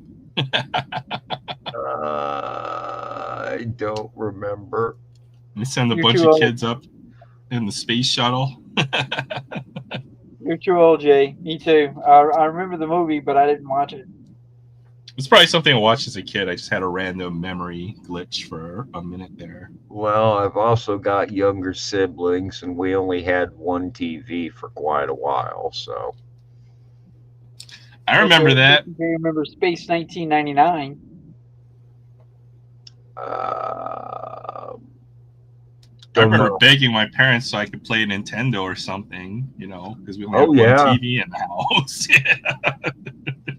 Oh yeah, yeah. It got to the point where mom and dad went and bought us kids from a garage sale a Yep. 13-inch TV, and we were told we had to be careful. Come home one day, find my stepmom playing it, and every time she jumped with Mario, she'd one of these with the cords. Oh yeah. Yep. Controller every time she You're jumped. break the game. Yeah, telling us we were going to break the game, and she pulled it off. And then us kids are just looking at her and told her to be careful and not to break the game. Don't break our Nintendo, Mom, please. Yeah, we straight told her her own words. She picked it up, never said nothing about it again. Never picked up the controller either. I remember that. I used to give my little cousin the controller. It was always unplugged because, they'd want, or my cousins would want to play, and then obviously we're not going to let them play. Let little cousins play. Nope. Did it with my son.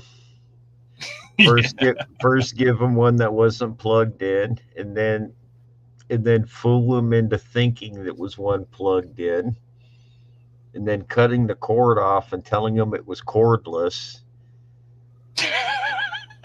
That's just mean. That's just mean. No. This is a toddler wanting to play with you. You've had no problem with letting them play, but it was also one of them games where if there's a second controller, he was messing everything up just by pushing buttons. See, Sensei Domino remembers, and yes, that movie was awful. There was a lot of awful movies back then. That's what made the 80s so great, is because you had all these movies. You could truly tell the good ones from the bad ones because of how there many was bad Explorers. movies there were. Do you remember Explorers? I do not. No. Oh, see, I remember Explorers. Explorers was a Disney movie. River Phoenix and Ethan Hawke.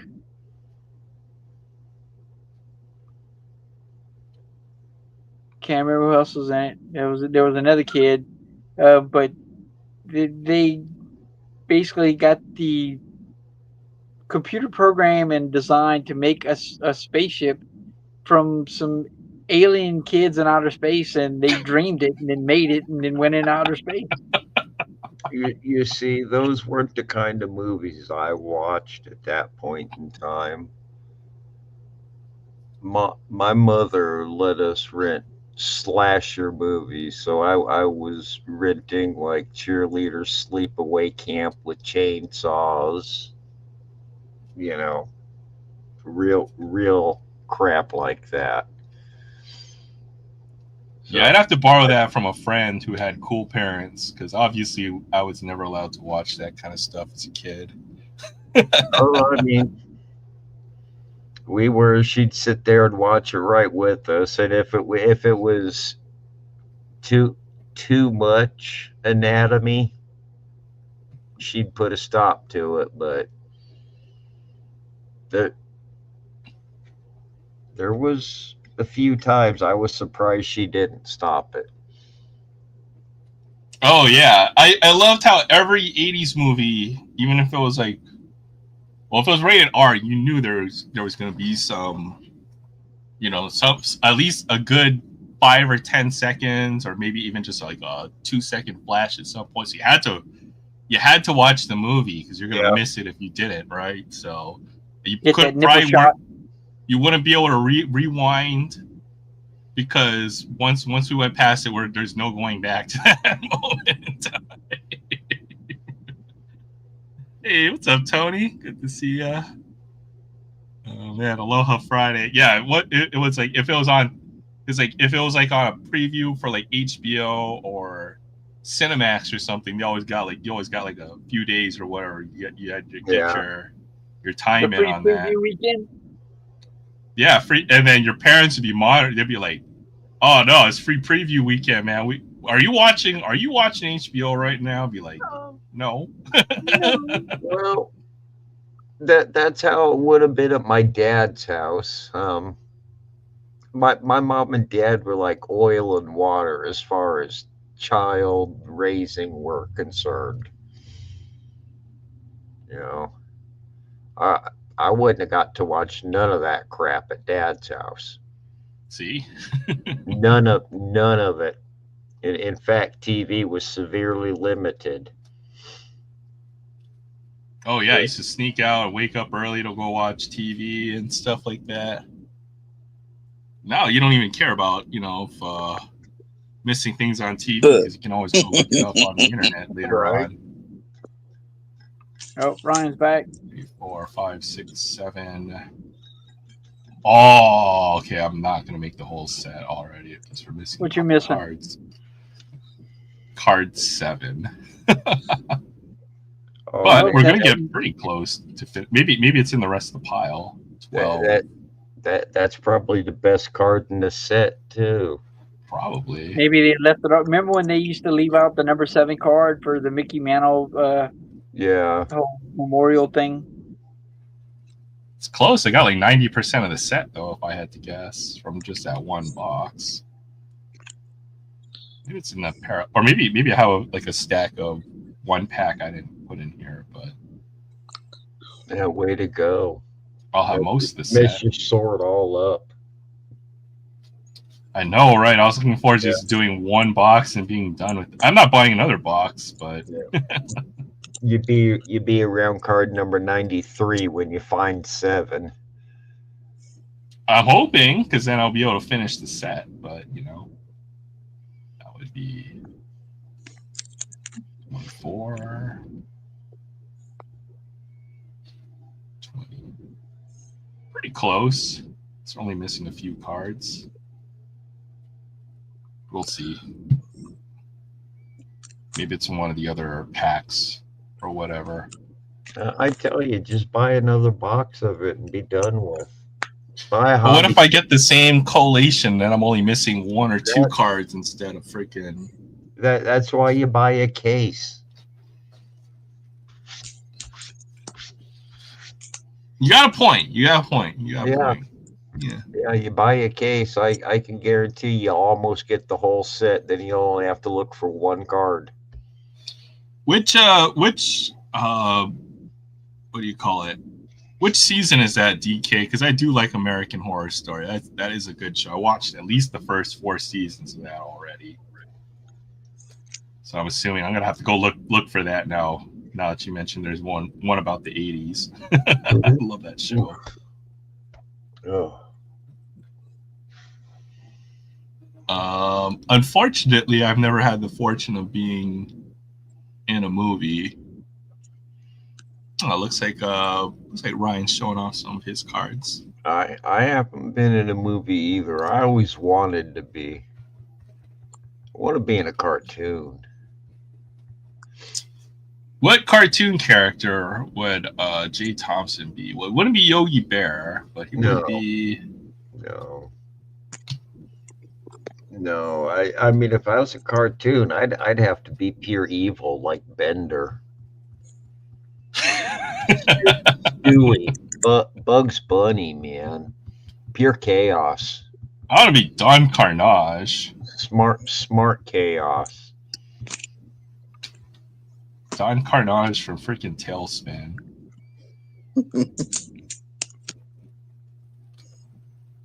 I don't know. I'd have to be one that you couldn't control. Oh, you're the wild card, huh? I need to be let loose, man. You can be Scoop. No, you can be. Well, you would probably most likely be Shaggy then, but maybe you would want to be Scooby Doo or something instead. I was more of a Scrappy. Okay, yeah, there you go. I was. Yeah. I was.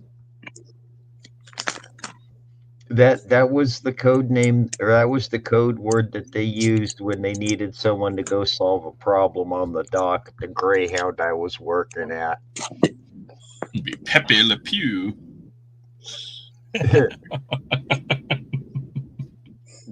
The word Scrappy would get said. That was my cue to go out there. Yeah. I can see that. I can see that. Oh, I loved it, man. Being the small, skinny guy with the big mouth going out there on the dock to solve the problem with whatever drunk it was. See, I think Tony's on the same page there. He said Shaggy. I was definitely. What about what about Baloo? I wouldn't mind being Baloo. Baloo seems like a pretty chill cartoon character.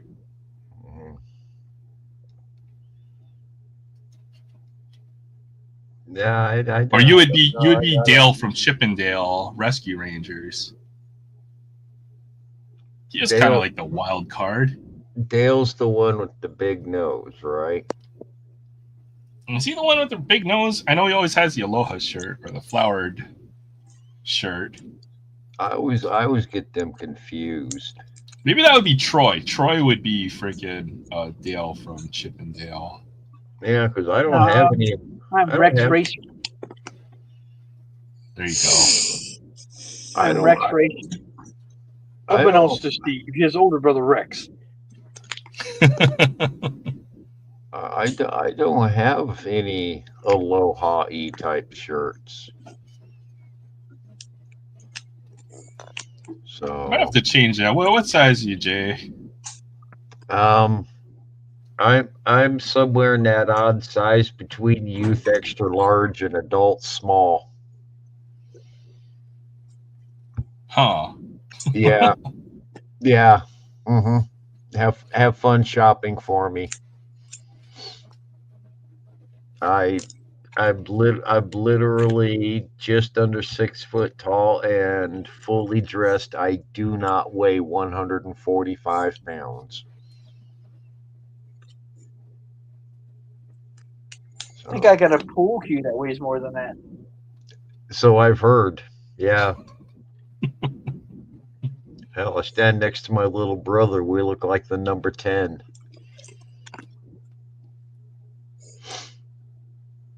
Six parallel. 80. Yeah, I guess I'm missing about 8 cards from this set, but well, there you go. Now it's settled. You have to complete the set, man. Yeah. Maybe somebody else will buy some of this crap, and then I'll be able to get the rest of the cards from this set.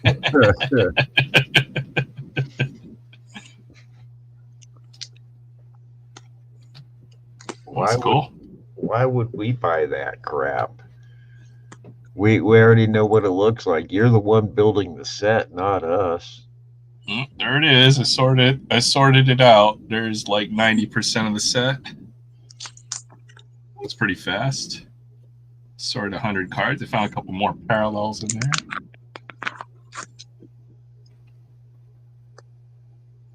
Oh, I like him. He was a good pitcher, Ryan. He was pretty good. He should get more hobby love than he does. Oh, Luis Tiant, yeah. I mean, he wasn't the greatest of his generation, but his generation had some pretty damn good pitchers in it. You see, Topps will make a few cards with him from time to time. Yeah, he was quite a good player, recognizable, big name player in that era. Yeah, but he didn't really get a lot of hobby love. He's one of them. He just wasn't always the best on his team, but he was just consistently good his whole career. Yeah, it's interesting. Well, there was no hobby, I guess, in the 80s, so it's all based on memories of the players before, even now, right? Well, Everyone's yeah, collecting the latest players and nobody knows names before. but he was a member of the Yankees during the Bronx Zoo when they had all those big name pitchers, Rigetti, uh, crap, whatever their names were, and Sparky Lyle, and so nobody really remembered him.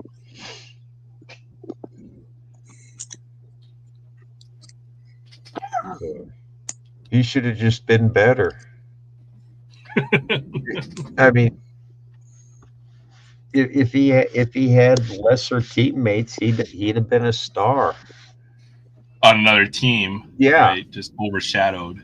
yeah, he was always overshadowed. I think you're going to see a lot of guys. It'll be interesting. Look at the Dodgers. They got Will Smith, who's putting, he could eventually get there in a few years. Trey Turner. I mean, you don't go to the Dodgers to get famous. You go to the Dodgers because you are famous. Well, Will Smith is homegrown, right? He's been with the Dodgers ever since. Every now and then that happens. The Dodgers have been known to homegrown. They've been known to do that. They started the farm system. They're the masters of it. They've gotten really good, right? So not only are they playing Moneyball, they also have the money to sign every big name free agent out there. It's insane what they've done with that team, right? So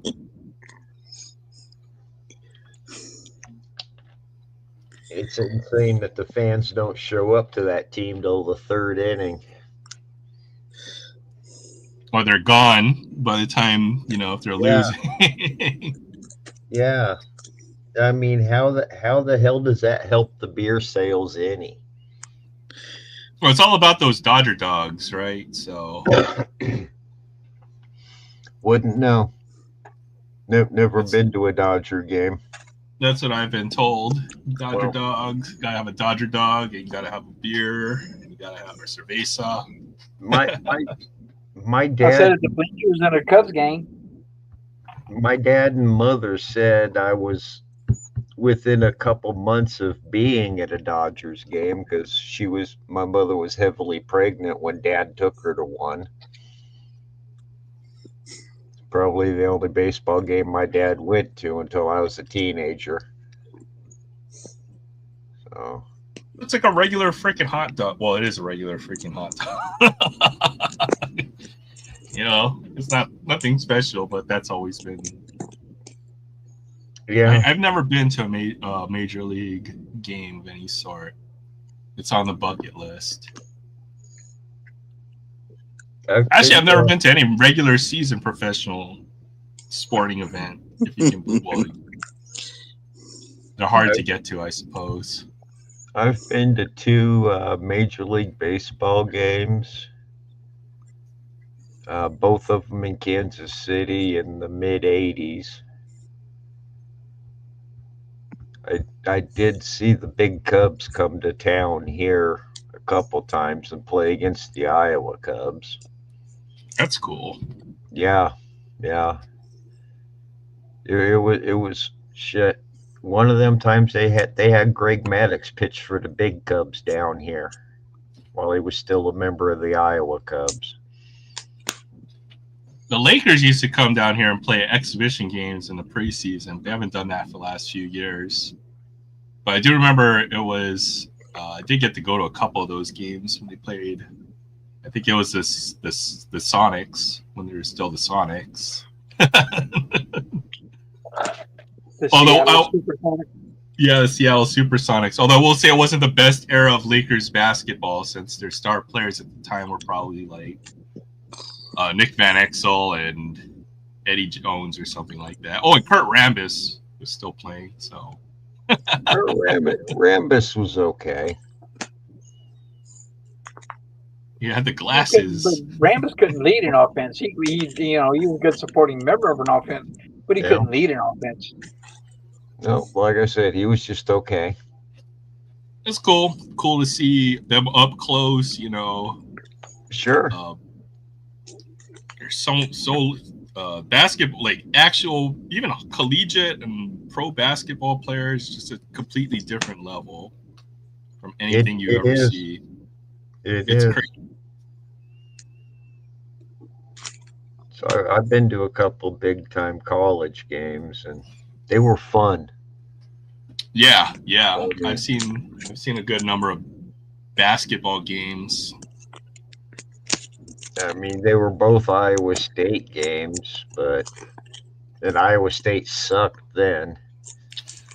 Iowa State's a big school regardless, so they're always going to be like a notch above. Well, the first game I saw, they were playing Texas A&M, and that was when Ricky Williams was their running back. Oh wow! Yeah, and Iowa State had a running back named Troy Davis, and this was it was the fifth game of the season because Troy Davis went over 1,000 yards that season. He did it that game. It was only game 5. Okay. Early in game 5, he went over 1,000 yards for the season. Oh wow! They must have had a monster year then, I'm guessing. Yeah, he did 2,000 yards back to back season. Yeah, he did 2,000 to back to back seasons. Yeah, that's kind of nuts for college. That's for sure. Yeah. I just thought it was nuts that I seen both Ricky Williams and Troy Davis in the same game. See, Ricky Williams, he ended up obviously he got kicked out of the league for trees and stuff, but I mean, if he played in the modern NFL, he would have no problem with that, right? I think the biggest problem with Ricky Williams was what Mike Ditka gave up to get him. That screwed Ricky Williams more than anything else. Oh yeah, well that was one of the biggest draft trades of all time when it was done. They gave up too much for him, and you give up that much, you expect freaking Hall of Fame results by the end of your third game. There was too much put on him. Well, the expectations, but then you don't have the draft picks to build around that player. No, you don't. Which is often what happens to these guys when they you trade up to get your franchise quarterback, but then you can't draft a team around. Yeah, and the funny thing is, the Saints ended up drafting Troy Davis a couple of years later, and they didn't have no one to build around him either because of that trade. Up until they had a few good years. Well, Drew Brees, they had a good run with him, but they were another tough luck team. Yeah, for quite a long time. Well, I mean, the Saints are I don't say this too loud very often, but they're like my third favorite team in the NFL. Huh. I do acknowledge that there's more than just the Packers in the NFL. And there are a couple teams I don't necessarily mind existing. Interesting, because they're also NFC teams, so I can see picking a team outside of my conference, but not one within. The Bills are my number two favorite, and then that makes sense. That makes more sense. And then the Saints, and then everybody else can just go away. I like rooting for underdogs, is the way I put it. So I have a history of picking the wrong team to root for in a lot of cases. I tell you what, I have no problem with a team like Detroit leading the Central. I have no problem with that. I always kind of root for the underdogs. If it's not my Packers, let it be Detroit, because I really don't want to see the Vikings or the Bears on top. No, speaking of the Bears, that would be Adam's team. Yeah, well, I don't root I for the mean, Chiefs, but you have to respect what they've done over the last no, 8 years or so. no, you don't. Yeah, you do. There's until you find a team that can prove that they can beat the Chiefs, right? There's not a team in the AFC that's, there are good teams in the AFC too. You have the Ravens, who are always good. You have the Steelers. Um, Even within our conference, you have the Chargers, the Broncos. Who else has been consistently good in the AFC? The Bills. The The Chiefs are AFC going is to just hit that stacked. wall and hit it hard, though. The AFC is so stacked, and the Chiefs come out on top every year. They're like the freaking new Patriots, and I hate their guts for it. Try living close to them. Yeah. Well, I can see. Yeah, if you're part of the Packer Nation, and then you're not that far away, you're kind of in that the gray zone between. We're a lot closer to Kansas City than Green Bay. Yeah, that's kind of what I meant. So you're probably in Kansas City territory. But and then for that one reason, every other AFC team has just been looked upon as a miserable failure because you can't beat either the Patriots or the Chiefs for the last 20 years. 15 years, basically, right? Yeah. Well, I mean, the Giants could beat the Patriots. That's all the Giants did. Yeah. We'll thank the Giants for that twice, right? But if you're rooting for an AFC team, you always have to go through the Chiefs or the Patriots for the last however many years. So, teams like the Ravens, the Bills in recent memory, Steelers, I guess you could add to that list. Consistently always in the playoffs, and then you just can't get past the final bosses. Yeah. I'm just not a Chefs fan. I'm not. Yeah. I can't help it. It's hard to root for the favorite. They have a huge bandwagon. Kansas City fans. The bandwagon is the main reason I got this. I got tired of being accused of being on it because all of a sudden, after 10 years of fandom, we were good. There you go. The accusation of being a bandwagon hopper. I was Packers fan before Dan Majkowski hurt his freaking leg, man.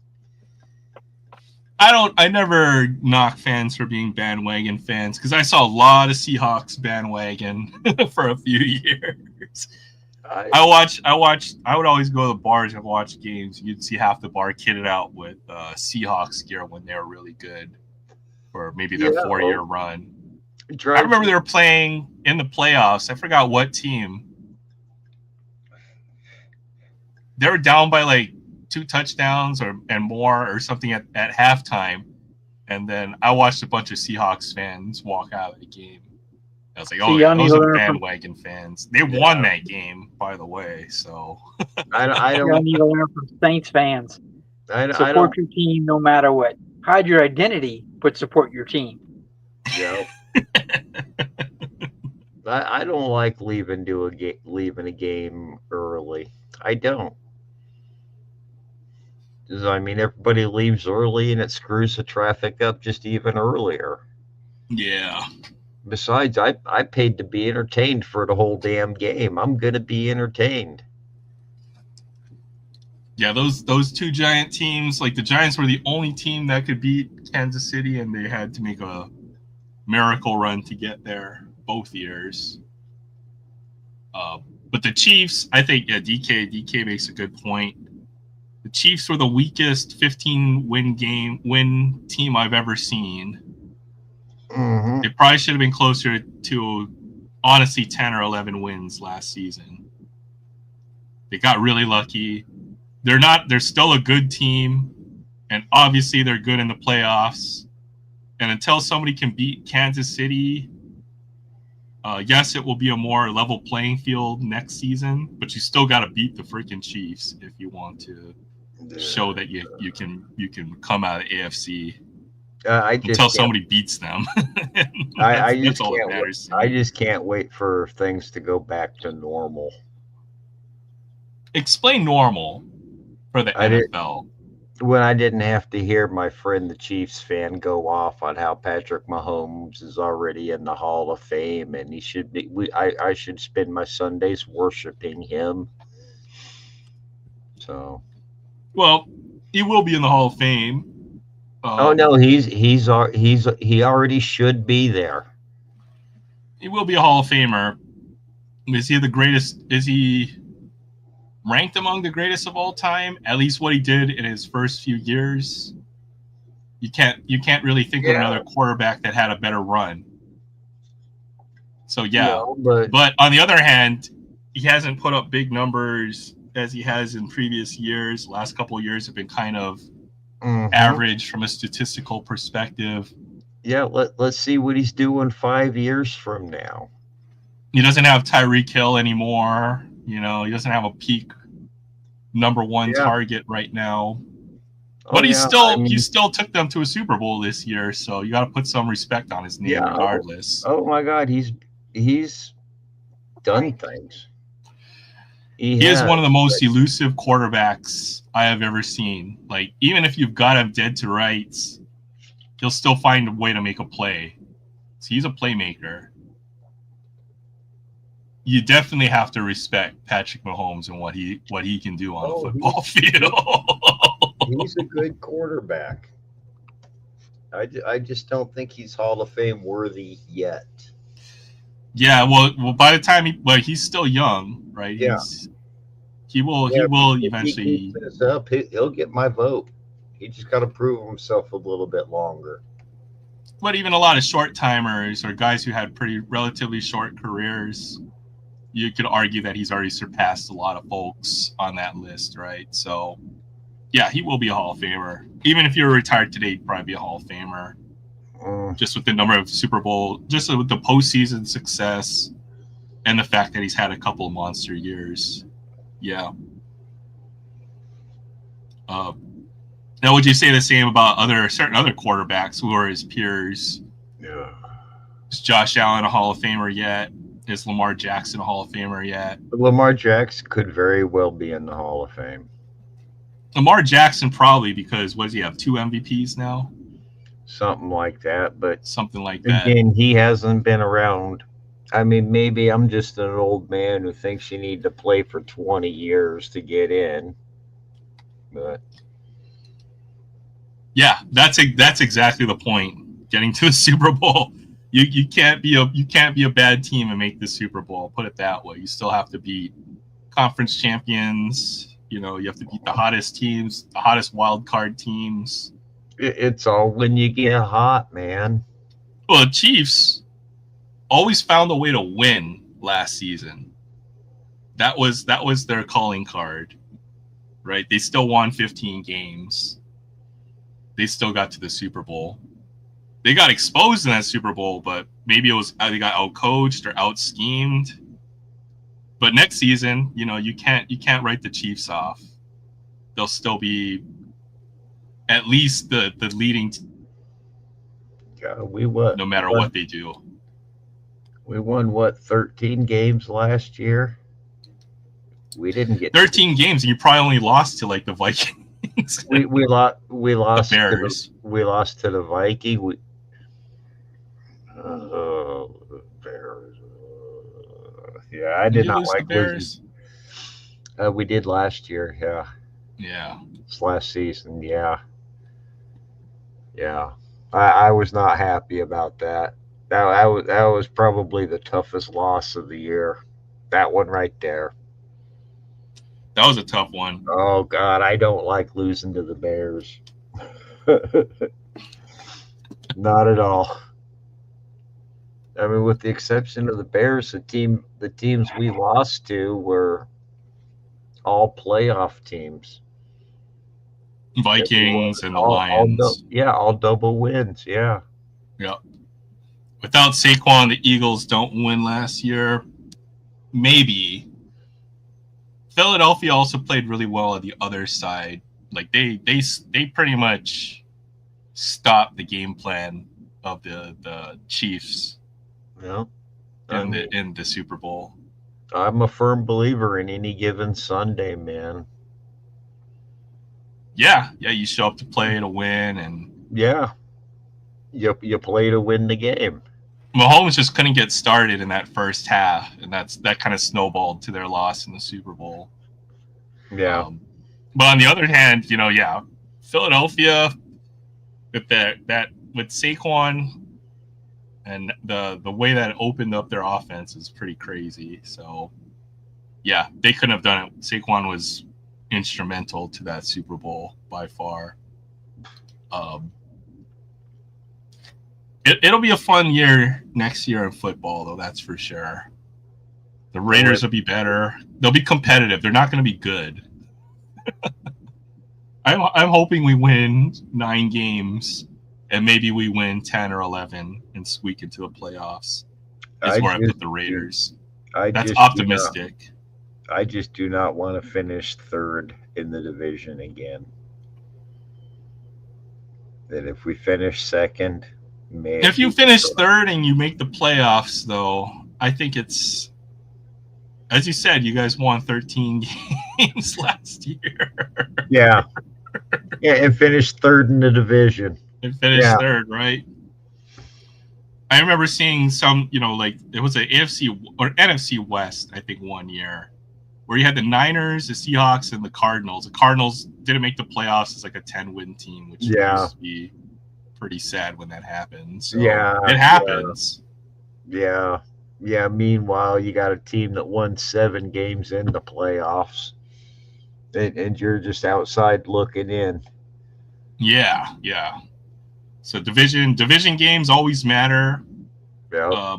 Usually, when I was betting on football, I'd always look for division games and take the big underdog. I cannot bet on sports because I guarantee I'll lose every time. I don't bet on sports anymore because can't do it.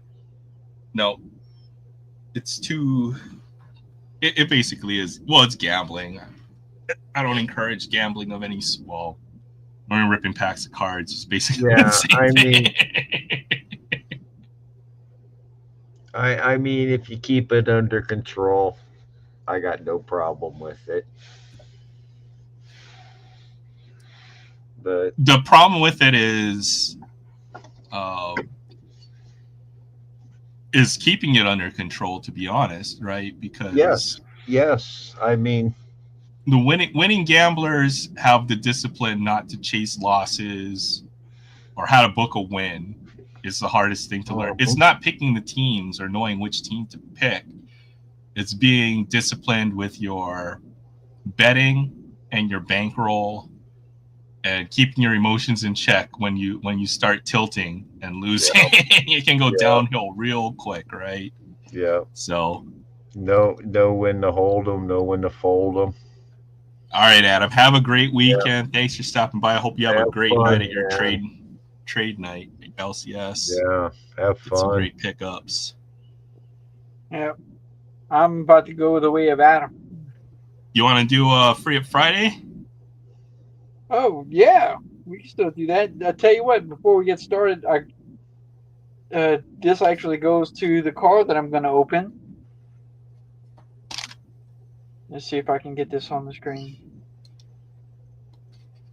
Oh, wait a minute. There it is. Choice cards, cars, and comics too. And I just had to take a video of this. What the hell is that? Oh my goodness. Yeah. That is beautiful. That's pretty.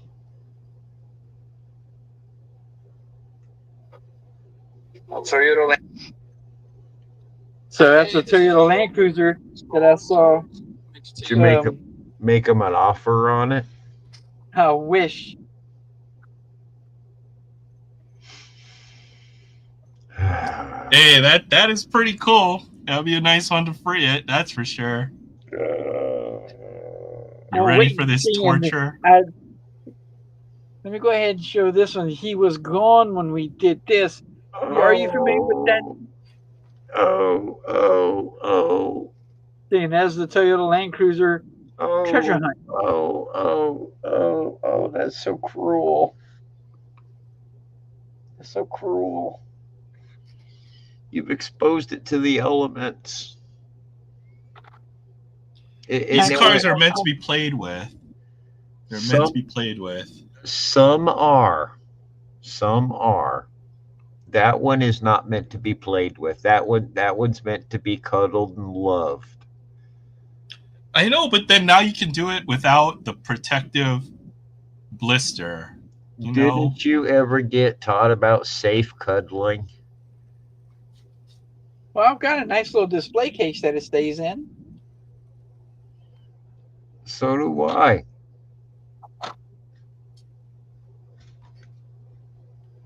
There are several jokes to be made here, but I will not make them because this is, I guess, a semi-family PG-13 rated show. Let's see if I can flip this over real quick. something about protection, Oh, hey, watch it. You'd be like, who was it earlier saying something about the 59 thing? I was like, wait a minute. Nice. 69. Somebody said something about 69. Nice. I was like, wait a minute. This is a family show. Oh, hey, that's me. Hey, there's that one guy. Yep, that one guy. Dude. Well, I mean, this is all right. You see this light here? It sounds like Troy, but it's not dressed like Troy. So I bet you that's a pod person right there. Why are you wearing Troy's skin? A pod person.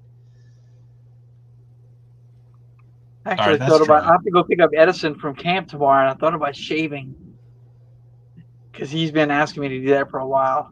Oh my God, you should dye it first. No, just shave. That'll really mess with them if you show up with like a pink beard or something or leopard skin. Just I don't have time to do that. We have to be there tomorrow morning. I got work I have to do on the truck before you even go do that. So I'm thinking about just shaving everything, mustache and all.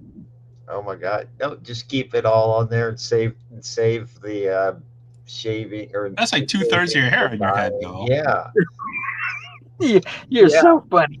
Just that was mean. That was not said in mean spirit. It was just an observation. I still have eyebrows. Yep.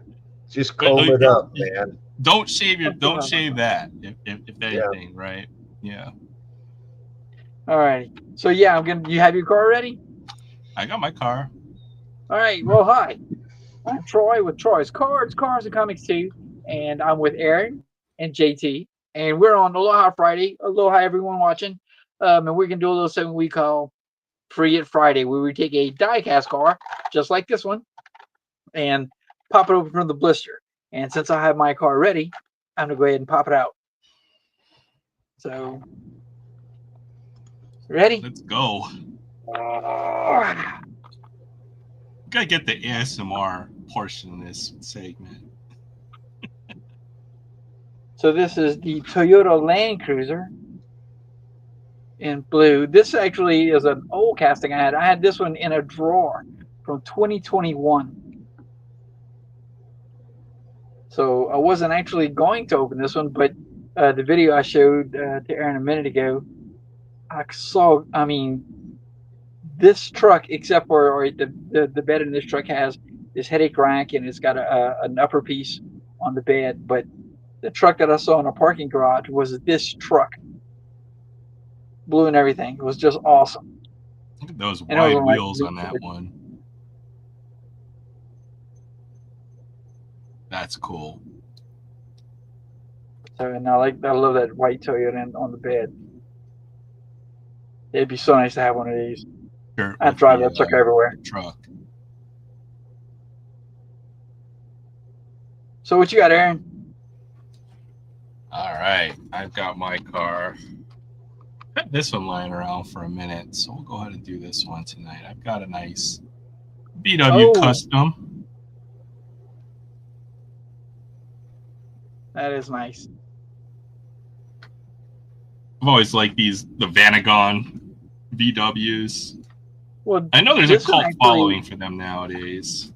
In this one, based on the new VW though, the new what they call the Electrobuzz or ID Buzz, the new ID Buzz.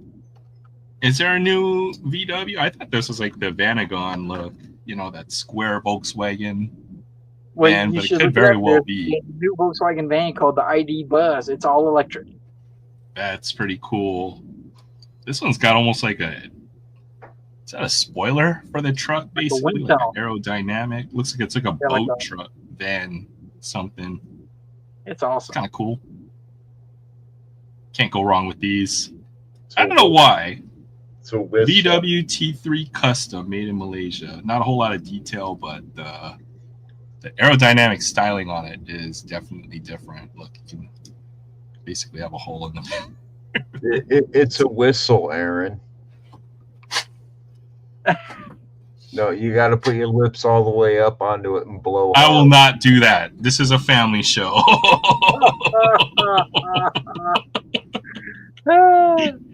But yeah, that is my Free Up Friday. And here we go. I can't do it with one hand. I got to do two.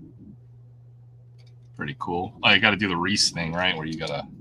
You can't do it with one hand. I cheat and I'll spin it with the other hand. I've got too many battle injuries where my hand isn't straight anymore. But yeah, that's my car for the week. The van. I think Troy wins. Troy definitely wins. One, it's a Toyota Land Cruiser truck. Two, he color coordinated it with his shirt. Oh, you didn't have to. Wait, oh man, Smurfmobile. That's what. Yeah, Papa Smurf riding shotgun. Put you on the big screen for that one. There it is. That's in real just life. Cool. I see why you picked this one. It's so cool when you see it in real life, especially something. I know. When I saw that, we walked by. I was like, "Oh, you've got to be kidding!" Because that's exotic. You will not. I've never seen that in real life, ever. Maybe on the mainland. I've never seen that before. This Jeep right next to it, it's covered in dust, and the license plate on it expired in 2021, the year that Hot Wheels did this casting. Someone probably walked by and saw it and was like, you know what? We got to make a casting of that truck right there. File for an abandoned title and drive away with it. There you go. Well, I'm thinking that the same guy that owns the Toyota owns the Jeep. And what's cool is that the Jeep's restored and he drives the Jeep around. I mean, the Toyota, the Land Cruiser. He drives the Land Cruiser around and the Jeep just sits there. That's awesome. The Land Cruiser, or it looks like it's in good shape enough to drive it around almost as a daily driver, right? It's a truck. Doesn't look like there's a lot of rust. As long as you maintain it well, right? I'm sure the mechanics are pretty simple on it too. Oh yeah, I bet it's got an inline. The Land Cruiser's probably got an inline 6. One of the old inline 6s, and all the other like transmission and stuff. Even if you can't find the spare part, like someone would be able to handcraft that for you or something. Yeah, you know what I mean? Somebody would be able to machine it. So that's what's cool about old cars like that, right? Like you can't handcraft like a freaking variable transmission or anything nowadays. Like that, right? It's to the point where you can 3D print anything. That's true. Out of plastic, yeah. And most you probably of the could machine it if you had enough money. But then you won't have all the electronic components and sensors and all that crap too for for all the cars nowadays too. So interesting. That was cool. That's cool. All right. Well, thanks for doing that. Yeah, I'm going to go ahead. It's 1:30, and we do have to get up early in the morning to go get Edison from camp. He's been at camp all week. All right. Sounds good. Thanks for coming on, Troy. Good hanging out with you, talking with you for a bit. This is the longest I've seen Jay stay on the show for a minute. Yeah. Jay is like 3.5 hours in. Yeah, I don't know what's propping me up right now, man. It's either the cat or the copious amount of Pepsi you drink, you know? I'm always caffeined out, so I don't think it's the caffeine, man. That's what it is. The cat's actually back there behaving, so it can't be her. Wow, she's actually behaving. Wow. Yeah. Write that down eventually in a little while. Yeah. Good hanging out with you guys tonight. Hopefully, I've got a few more, Kansas City or Philadelphia A's cards to show come next Friday.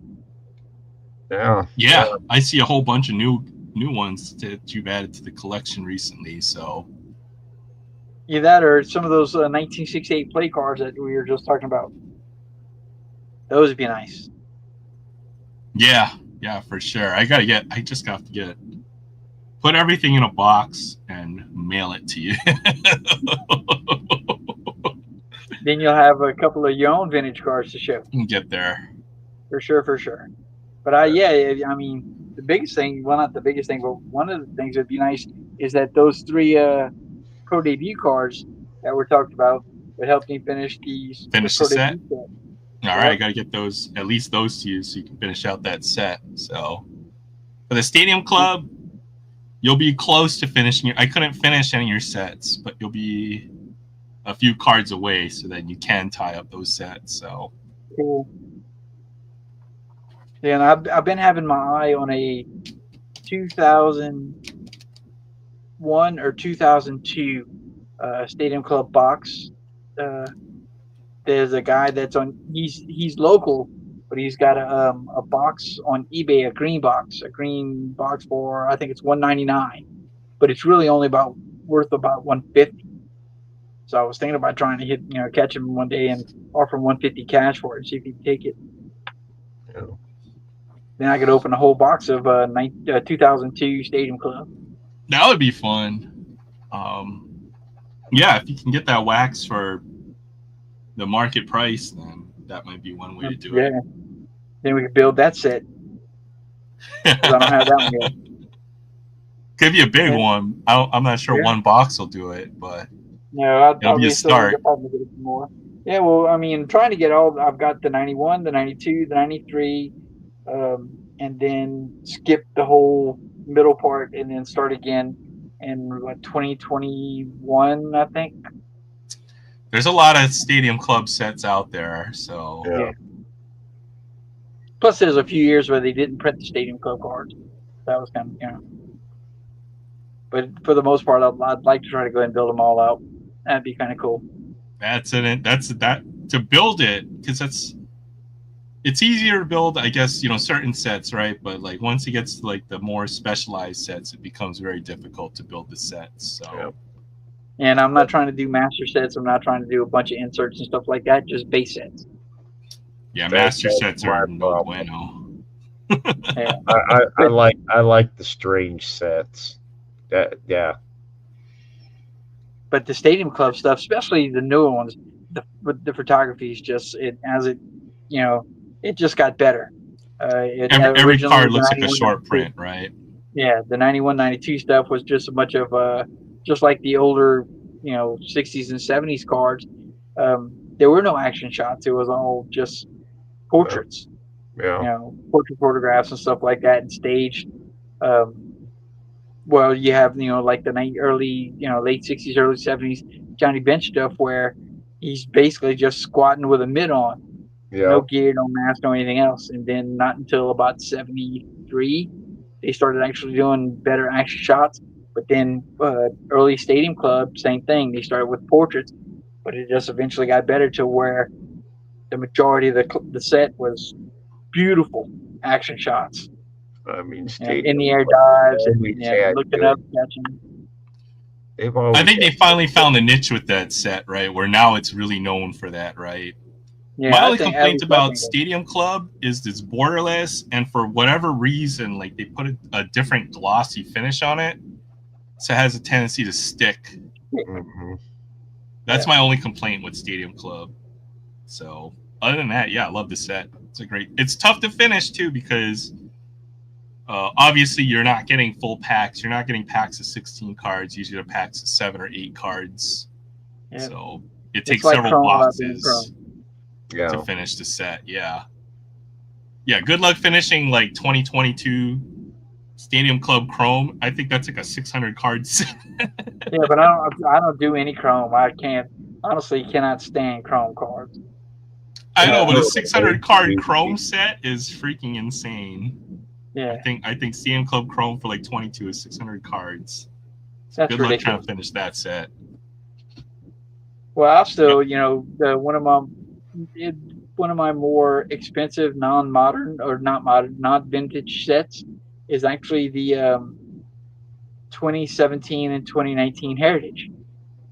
I still haven't finished those two because the 400 number sharp prints, they're anywhere from $3 to $5 a card, and it's 100 of them. Yeah. I gotta God, start selling those short print or holding on or picking up to just hoard the short printed cards, right? Because folks do want to finish that set, and you can't it's do it buying expensive to packs. do it. You can't. Yeah, you cannot. You just cannot do it buying packs. You drive yourself crazy, and then people who have those cards know it. It's 1 out of 4 packs, Fun. and it's a 100 card set. So you need at least 400 packs of perfect collation, or probably closer to 1,000 or 1,200 packs to pack finish that set. Not possible. No way. I've gotten close. I've gotten pretty close on a couple. I don't want to admit that. Well, I might have certain years where I have 60 or 70 of the short prints from that set. Well, you guys were talking earlier, because sitting right here. This is the 2019 with the 1970, and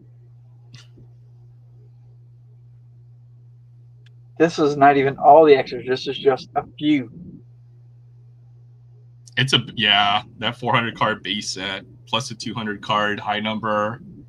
125 card short prints. Just my extras for the 600s. I understand. Between the two of us, we might have one Heritage high number set, because I think I might have maybe 3/4 of that set. Well, if you want some more, I got plenty.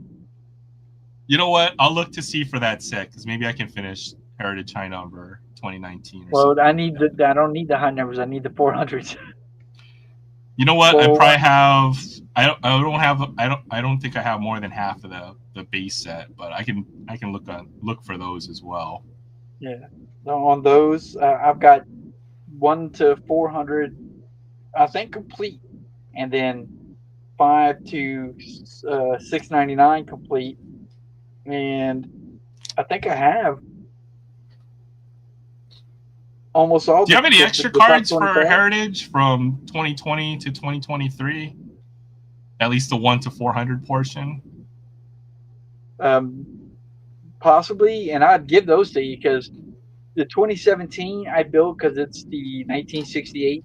The 2019 I built because it was the 1970. I am not going back and try to do the one in between those, even though I did the 69 vintage set. But I didn't buy a lot because I didn't try to build those. I just bought some to open. So any ones that I have, I would gladly just give to you. Okay, because I am trying. There's 2020 Stadium Club.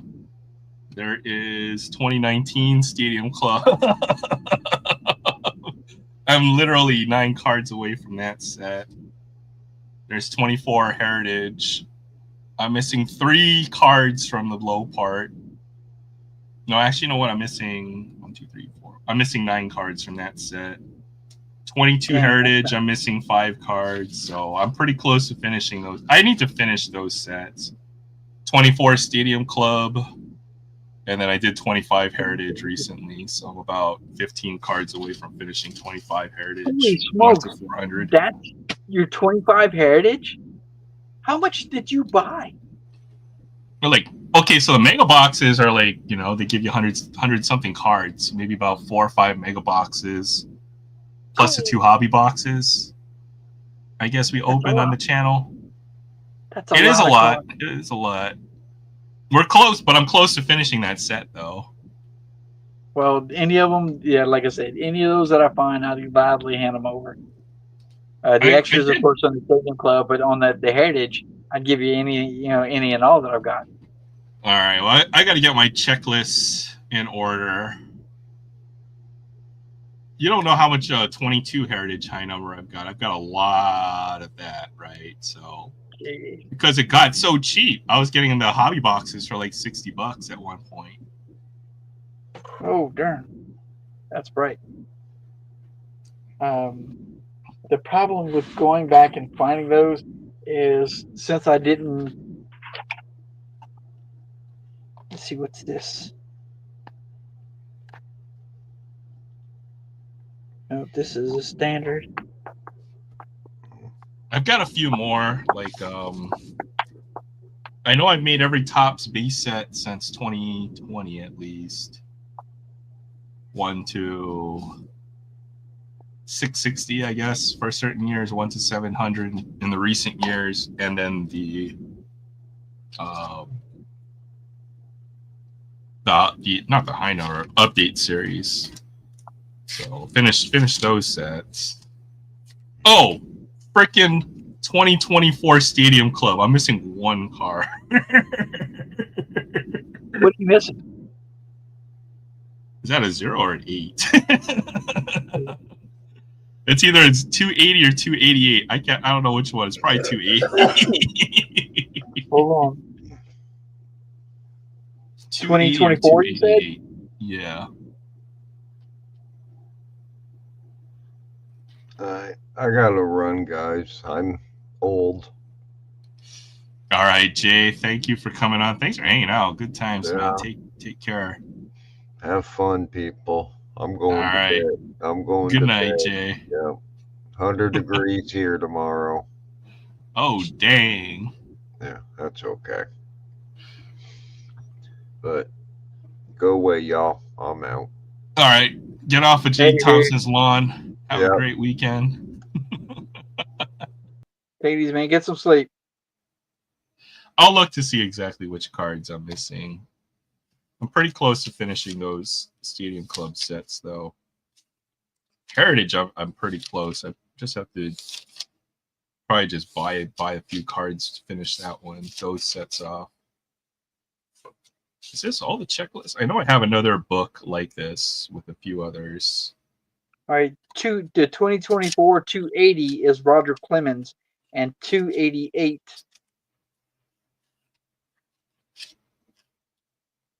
is Logan Webb. Do I have my Stadium Club sets? They're in the closet. I'll pull out the closet to see which set it is, and if you have a double, I'll let you know if I need it.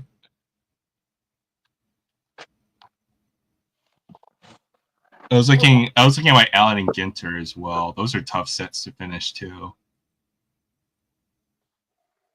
I think that's why I try not to buy any of those.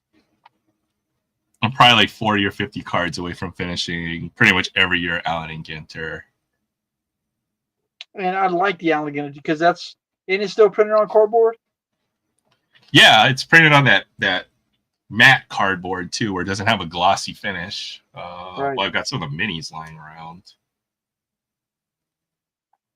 I had more of the tobacco sleeves. If I could find my tobacco sleeves, they're somewhere on my desk, but they don't have that glossy finish. It's on that matte cardboard. 69. Oh, John Daly.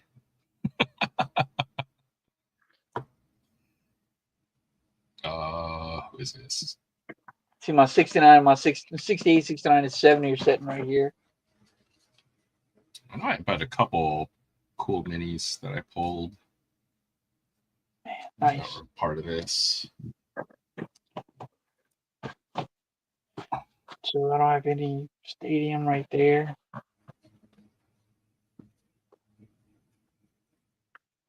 What's in this box?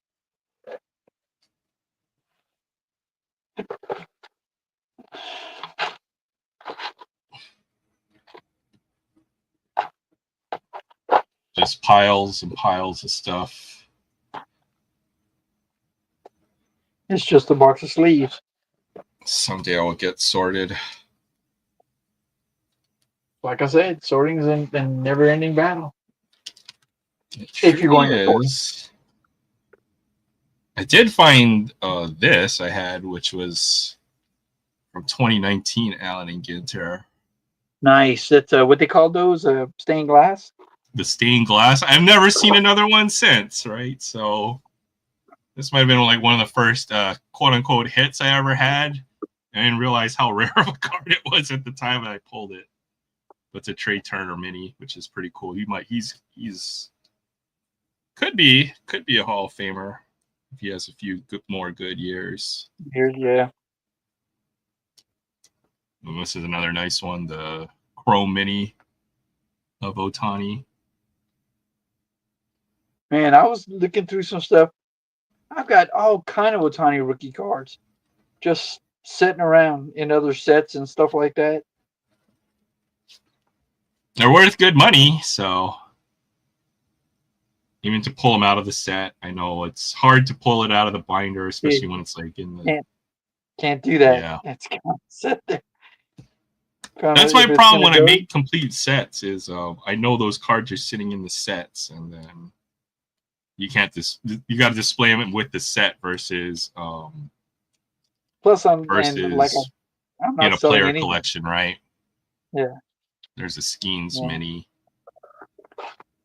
I also have this mini pile.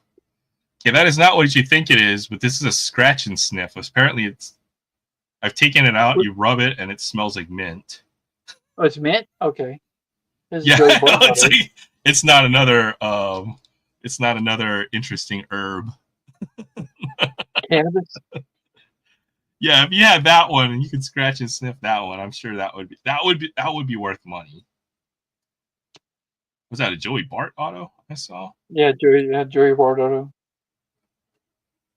He was a big prospect. Scripts from Mosaic. I might have a Joey Bart auto somewhere. 2024 NPB. Not number 24 out of 50. That's cool. That's from a pack that I got from Titus. That's even cooler. I think the NPB stuff. Oh, that's 2024 NPB too. Yeah, that was 2024 NPB. He sent me some brand new packs to open. I mean, you don't even know who they're going to ship over next, right? Which is, 2001 Stadium, one card. One. Oh, here's one that smells like peaches. This is the here. Let me see if I can smell it real quick. Yeah, that's cool. Yeah, does it work? Like... Really? Yeah, it smells like peaches. Well, faintly of peaches. Here's some of my extra 2021 NPB. I've got this Canada flag. I know this will be good trade bait for all of our Canadian friends. Yeah.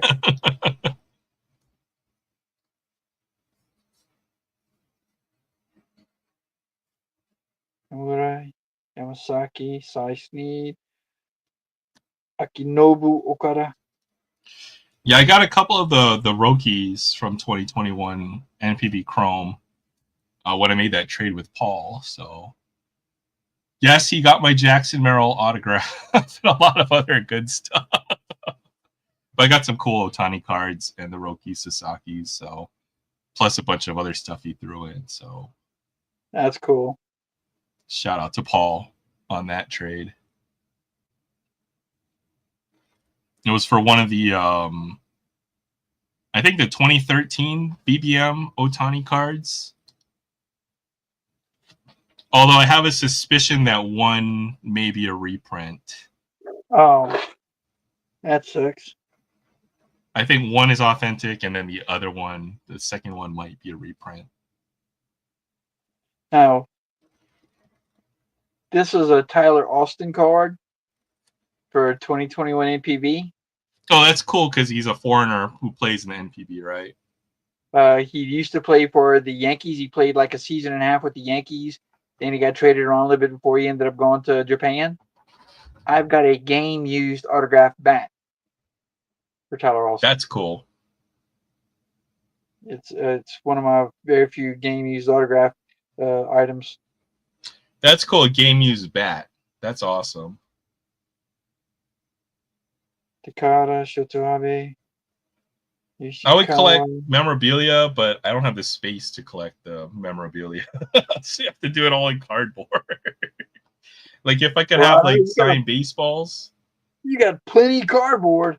Yeah, I got enough cardboard, but yeah, I mean, obviously, the signed baseballs and bats and stuff, yeah, because like you have to pick like a couple that you want, right? You can't collect it like you collect cards. No, I pretty much did. Yeah, I remember you talking about that, but you know, like if I had like 10 signed bats or something and had to display that or put those away, like it's like you have basically like your own freaking gym equipment closet or something, right? And can't keep all that stuff. Dude, I bet I've got close to 4 dozen baseballs. And not all of them are good autos. Not all of them are good players. A lot of them are, just, doing memorabilia breaks and hitting nobodies. I do have one thing is when you buy it on a baseball, oftentimes I see signed baseballs are a lot cheaper than signed cards. Well, a lot of it came from when I was doing breaks. I used to do a lot of memorabilia breaks.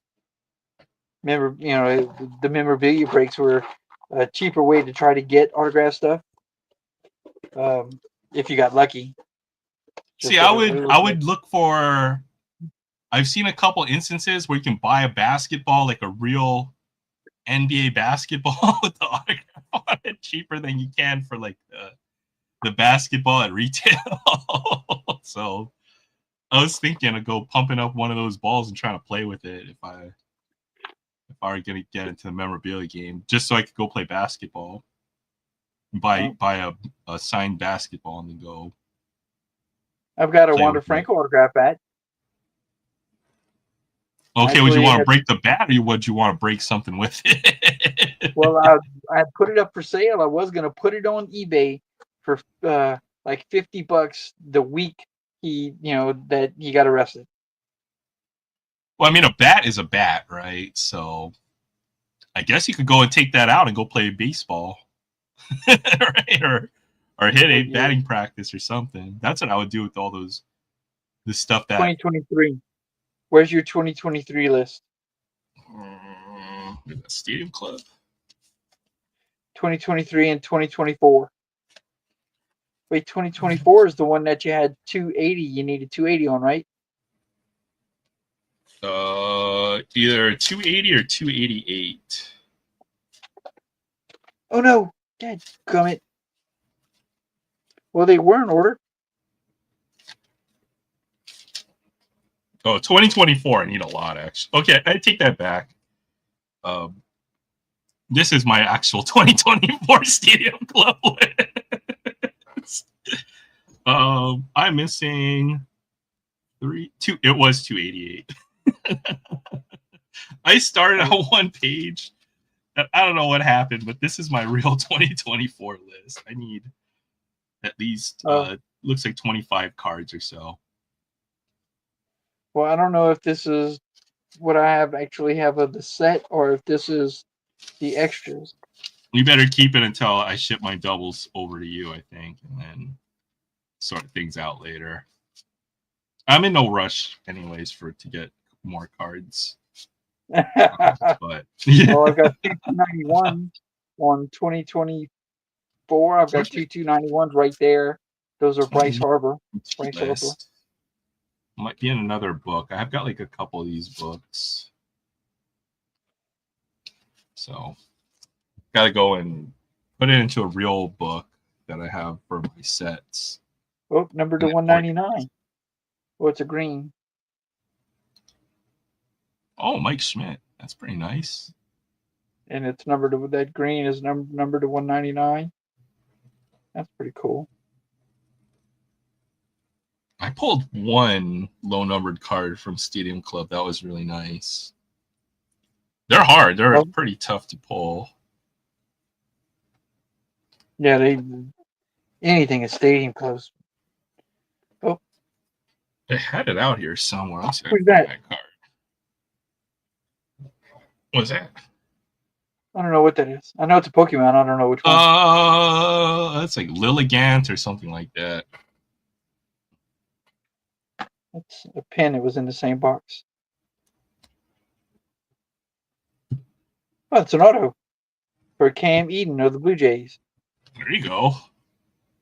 You probably got two autos if you bought a box. I remember you ripped the box of that stuff, right? I think I did. Probably got two autographs out of the box. Oh, 2. There you go. Oh, Kyle Manzardo. He started the year super hot. He had like 10 home runs after like 25 games or something like that. So Manzardo. Oh, cool. And then got this right here. Then you have I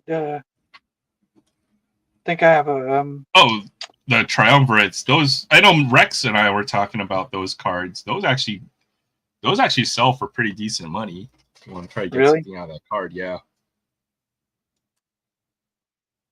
I'll do it that way. I'm nowhere close. I've got like one piece of Otani. You need 3.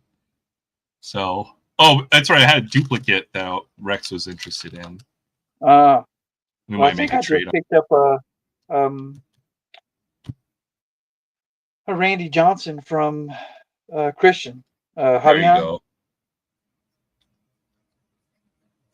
83.99. Oh, there's Gabby as a rookie. No, it's not. Wait, that's Chrome. Darn it. Where did I put that Stadium Club card? I just had it out here somewhere. Camping. That's a Chrome. Wait, are all these Chrome? You're gonna get a decent amount. Well, the way that they did it with Chrome, because like for a couple of years they had a separate release for it, right? This year they put inserts. They basically doubled up on it, and they made it so that you would get a certain number of Chrome out of every blast. That's why even this year's Stadium Club set is very, very tough to finish, right? Because you'll buy a blaster, and then half your cards aren't even going to be true base cards. So it's a nightmare for set builders. You just want to build the base set, right? Yeah. Because you don't want parallels in your... No, you don't. And I don't want these Chrome. All right, my 2 autos, one's a base auto, one's a Chrome auto. I think for the autos, it's not as bad, right? Because it's not part of the no one's trying to finish an autograph master set unless you're crazy like Chris with his crazy rich. Yeah, unless you're crazy rich. Well, he's trying to build a Gypsy Queen autograph master collection, right? Wait, who's trying to do that? Our friend Chris Graffs. Oh my goodness gracious, that's insane. For every year of Gypsy Queen. But he's got a lot of good ones, is what's crazy, you know? Like, that's his PC, is literally all Gypsy Queen autographs. So you can imagine how bummed he was when he found out, that we're not making Gypsy Queen after this year.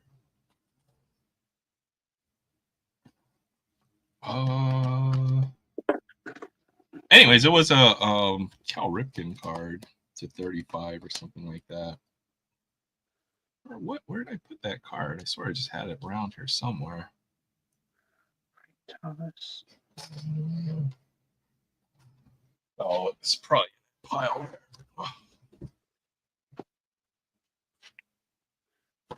Goldie. Austin Martin, rookie for the Twinkies. Willie Stargell, Rojas.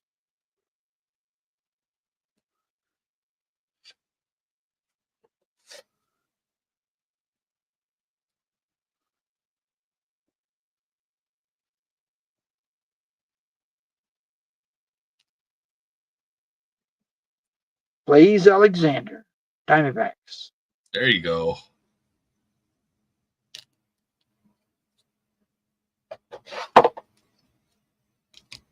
There we go. I found it. All right, I'm thinking these aren't my extras. This is what I have of the set. Of the set, yeah. Yeah, they're Because in on the order. ones that I do have extras of, I've got the red and the base. Like on, I found it earlier. Here you go. See that Reggie Jackson? I've got the red, and then I've got the base one right behind it. Oh, okay. I'll see if I can find, if I come across any of the Reggie Jacksons, I'll put those aside. Well, it's just the base one would go for the set, but then whenever I do stuff like this, and if I get a short print or a variation, I'll still put it in the binder with it. Just for, yeah, okay, I see. But I won't do that with the Chrome cards. The Chrome cards I'll put on the side. Yeah, well, there's a Cal Ripken I got. This came out of a fat pack. Yeah, it's a chromie. Number 30 though. Weird numbering for that one. I found this Rod Carew card that I had from last year's Heritage. It's one of those lenticular cards, if you can see. Oh yeah, it's kind of like 3D hologram, whatever they call that stuff. Yeah, this is actually pretty tough pull. That's a really cool card, like that one. Yeah, I'll see if I can find a few more of the lenticular ones, but that's a cool set from last year. Throw that up back there.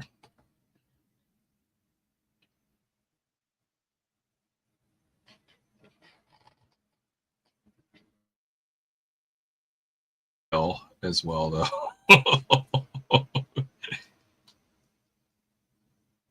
I'm sure there's a lot of cards that need to find their way into the hands of a lot of other collectors out there. Yeah, there you go. There's a base card. Oopsies. Yeah, nice. It looks like the only number card I had was that 1 to, what was it, 99? Yeah, it's really tough. I mean, for baseball, I'm definitely cutting back on the amount of sealed stuff I'll buy. If it's going to be this tough to pull stuff, especially this year, I've noticed. Very, very difficult. All right. Well, here's 2023. Here's some 2023 that was in with those, and I've got 3 Javi Baez, 2 Riley Greens. Did I make this 23? Have I sorted 23 yet? Is a question. I don't think I have. It's not in your book because these are extras. I mean, I've got this is extras. I've got 2 Cabrera's, 2 Ryan Creedles, 2 Riley Greens, 3 Javi Baez. It could be in another book that I have very similar to this, so I'll need to go and look. And then he's right here, Chrome and inserts. I got a Special Forces Aaron Judge for 2024.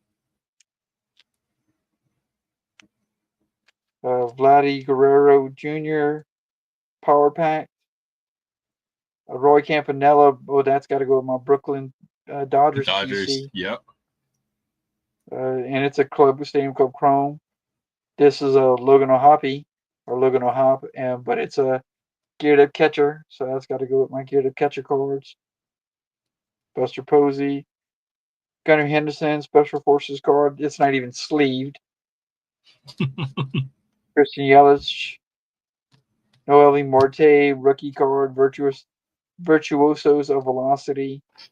Nolan Jones, same. Jason Dominguez, rookie card, Power Pack.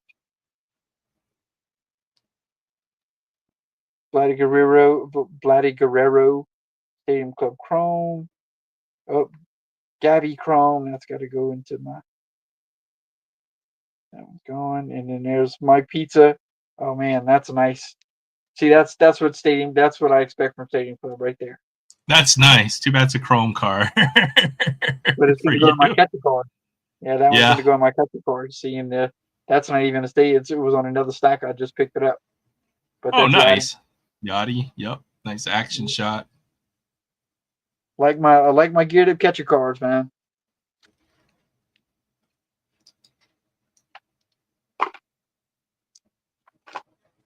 What are these?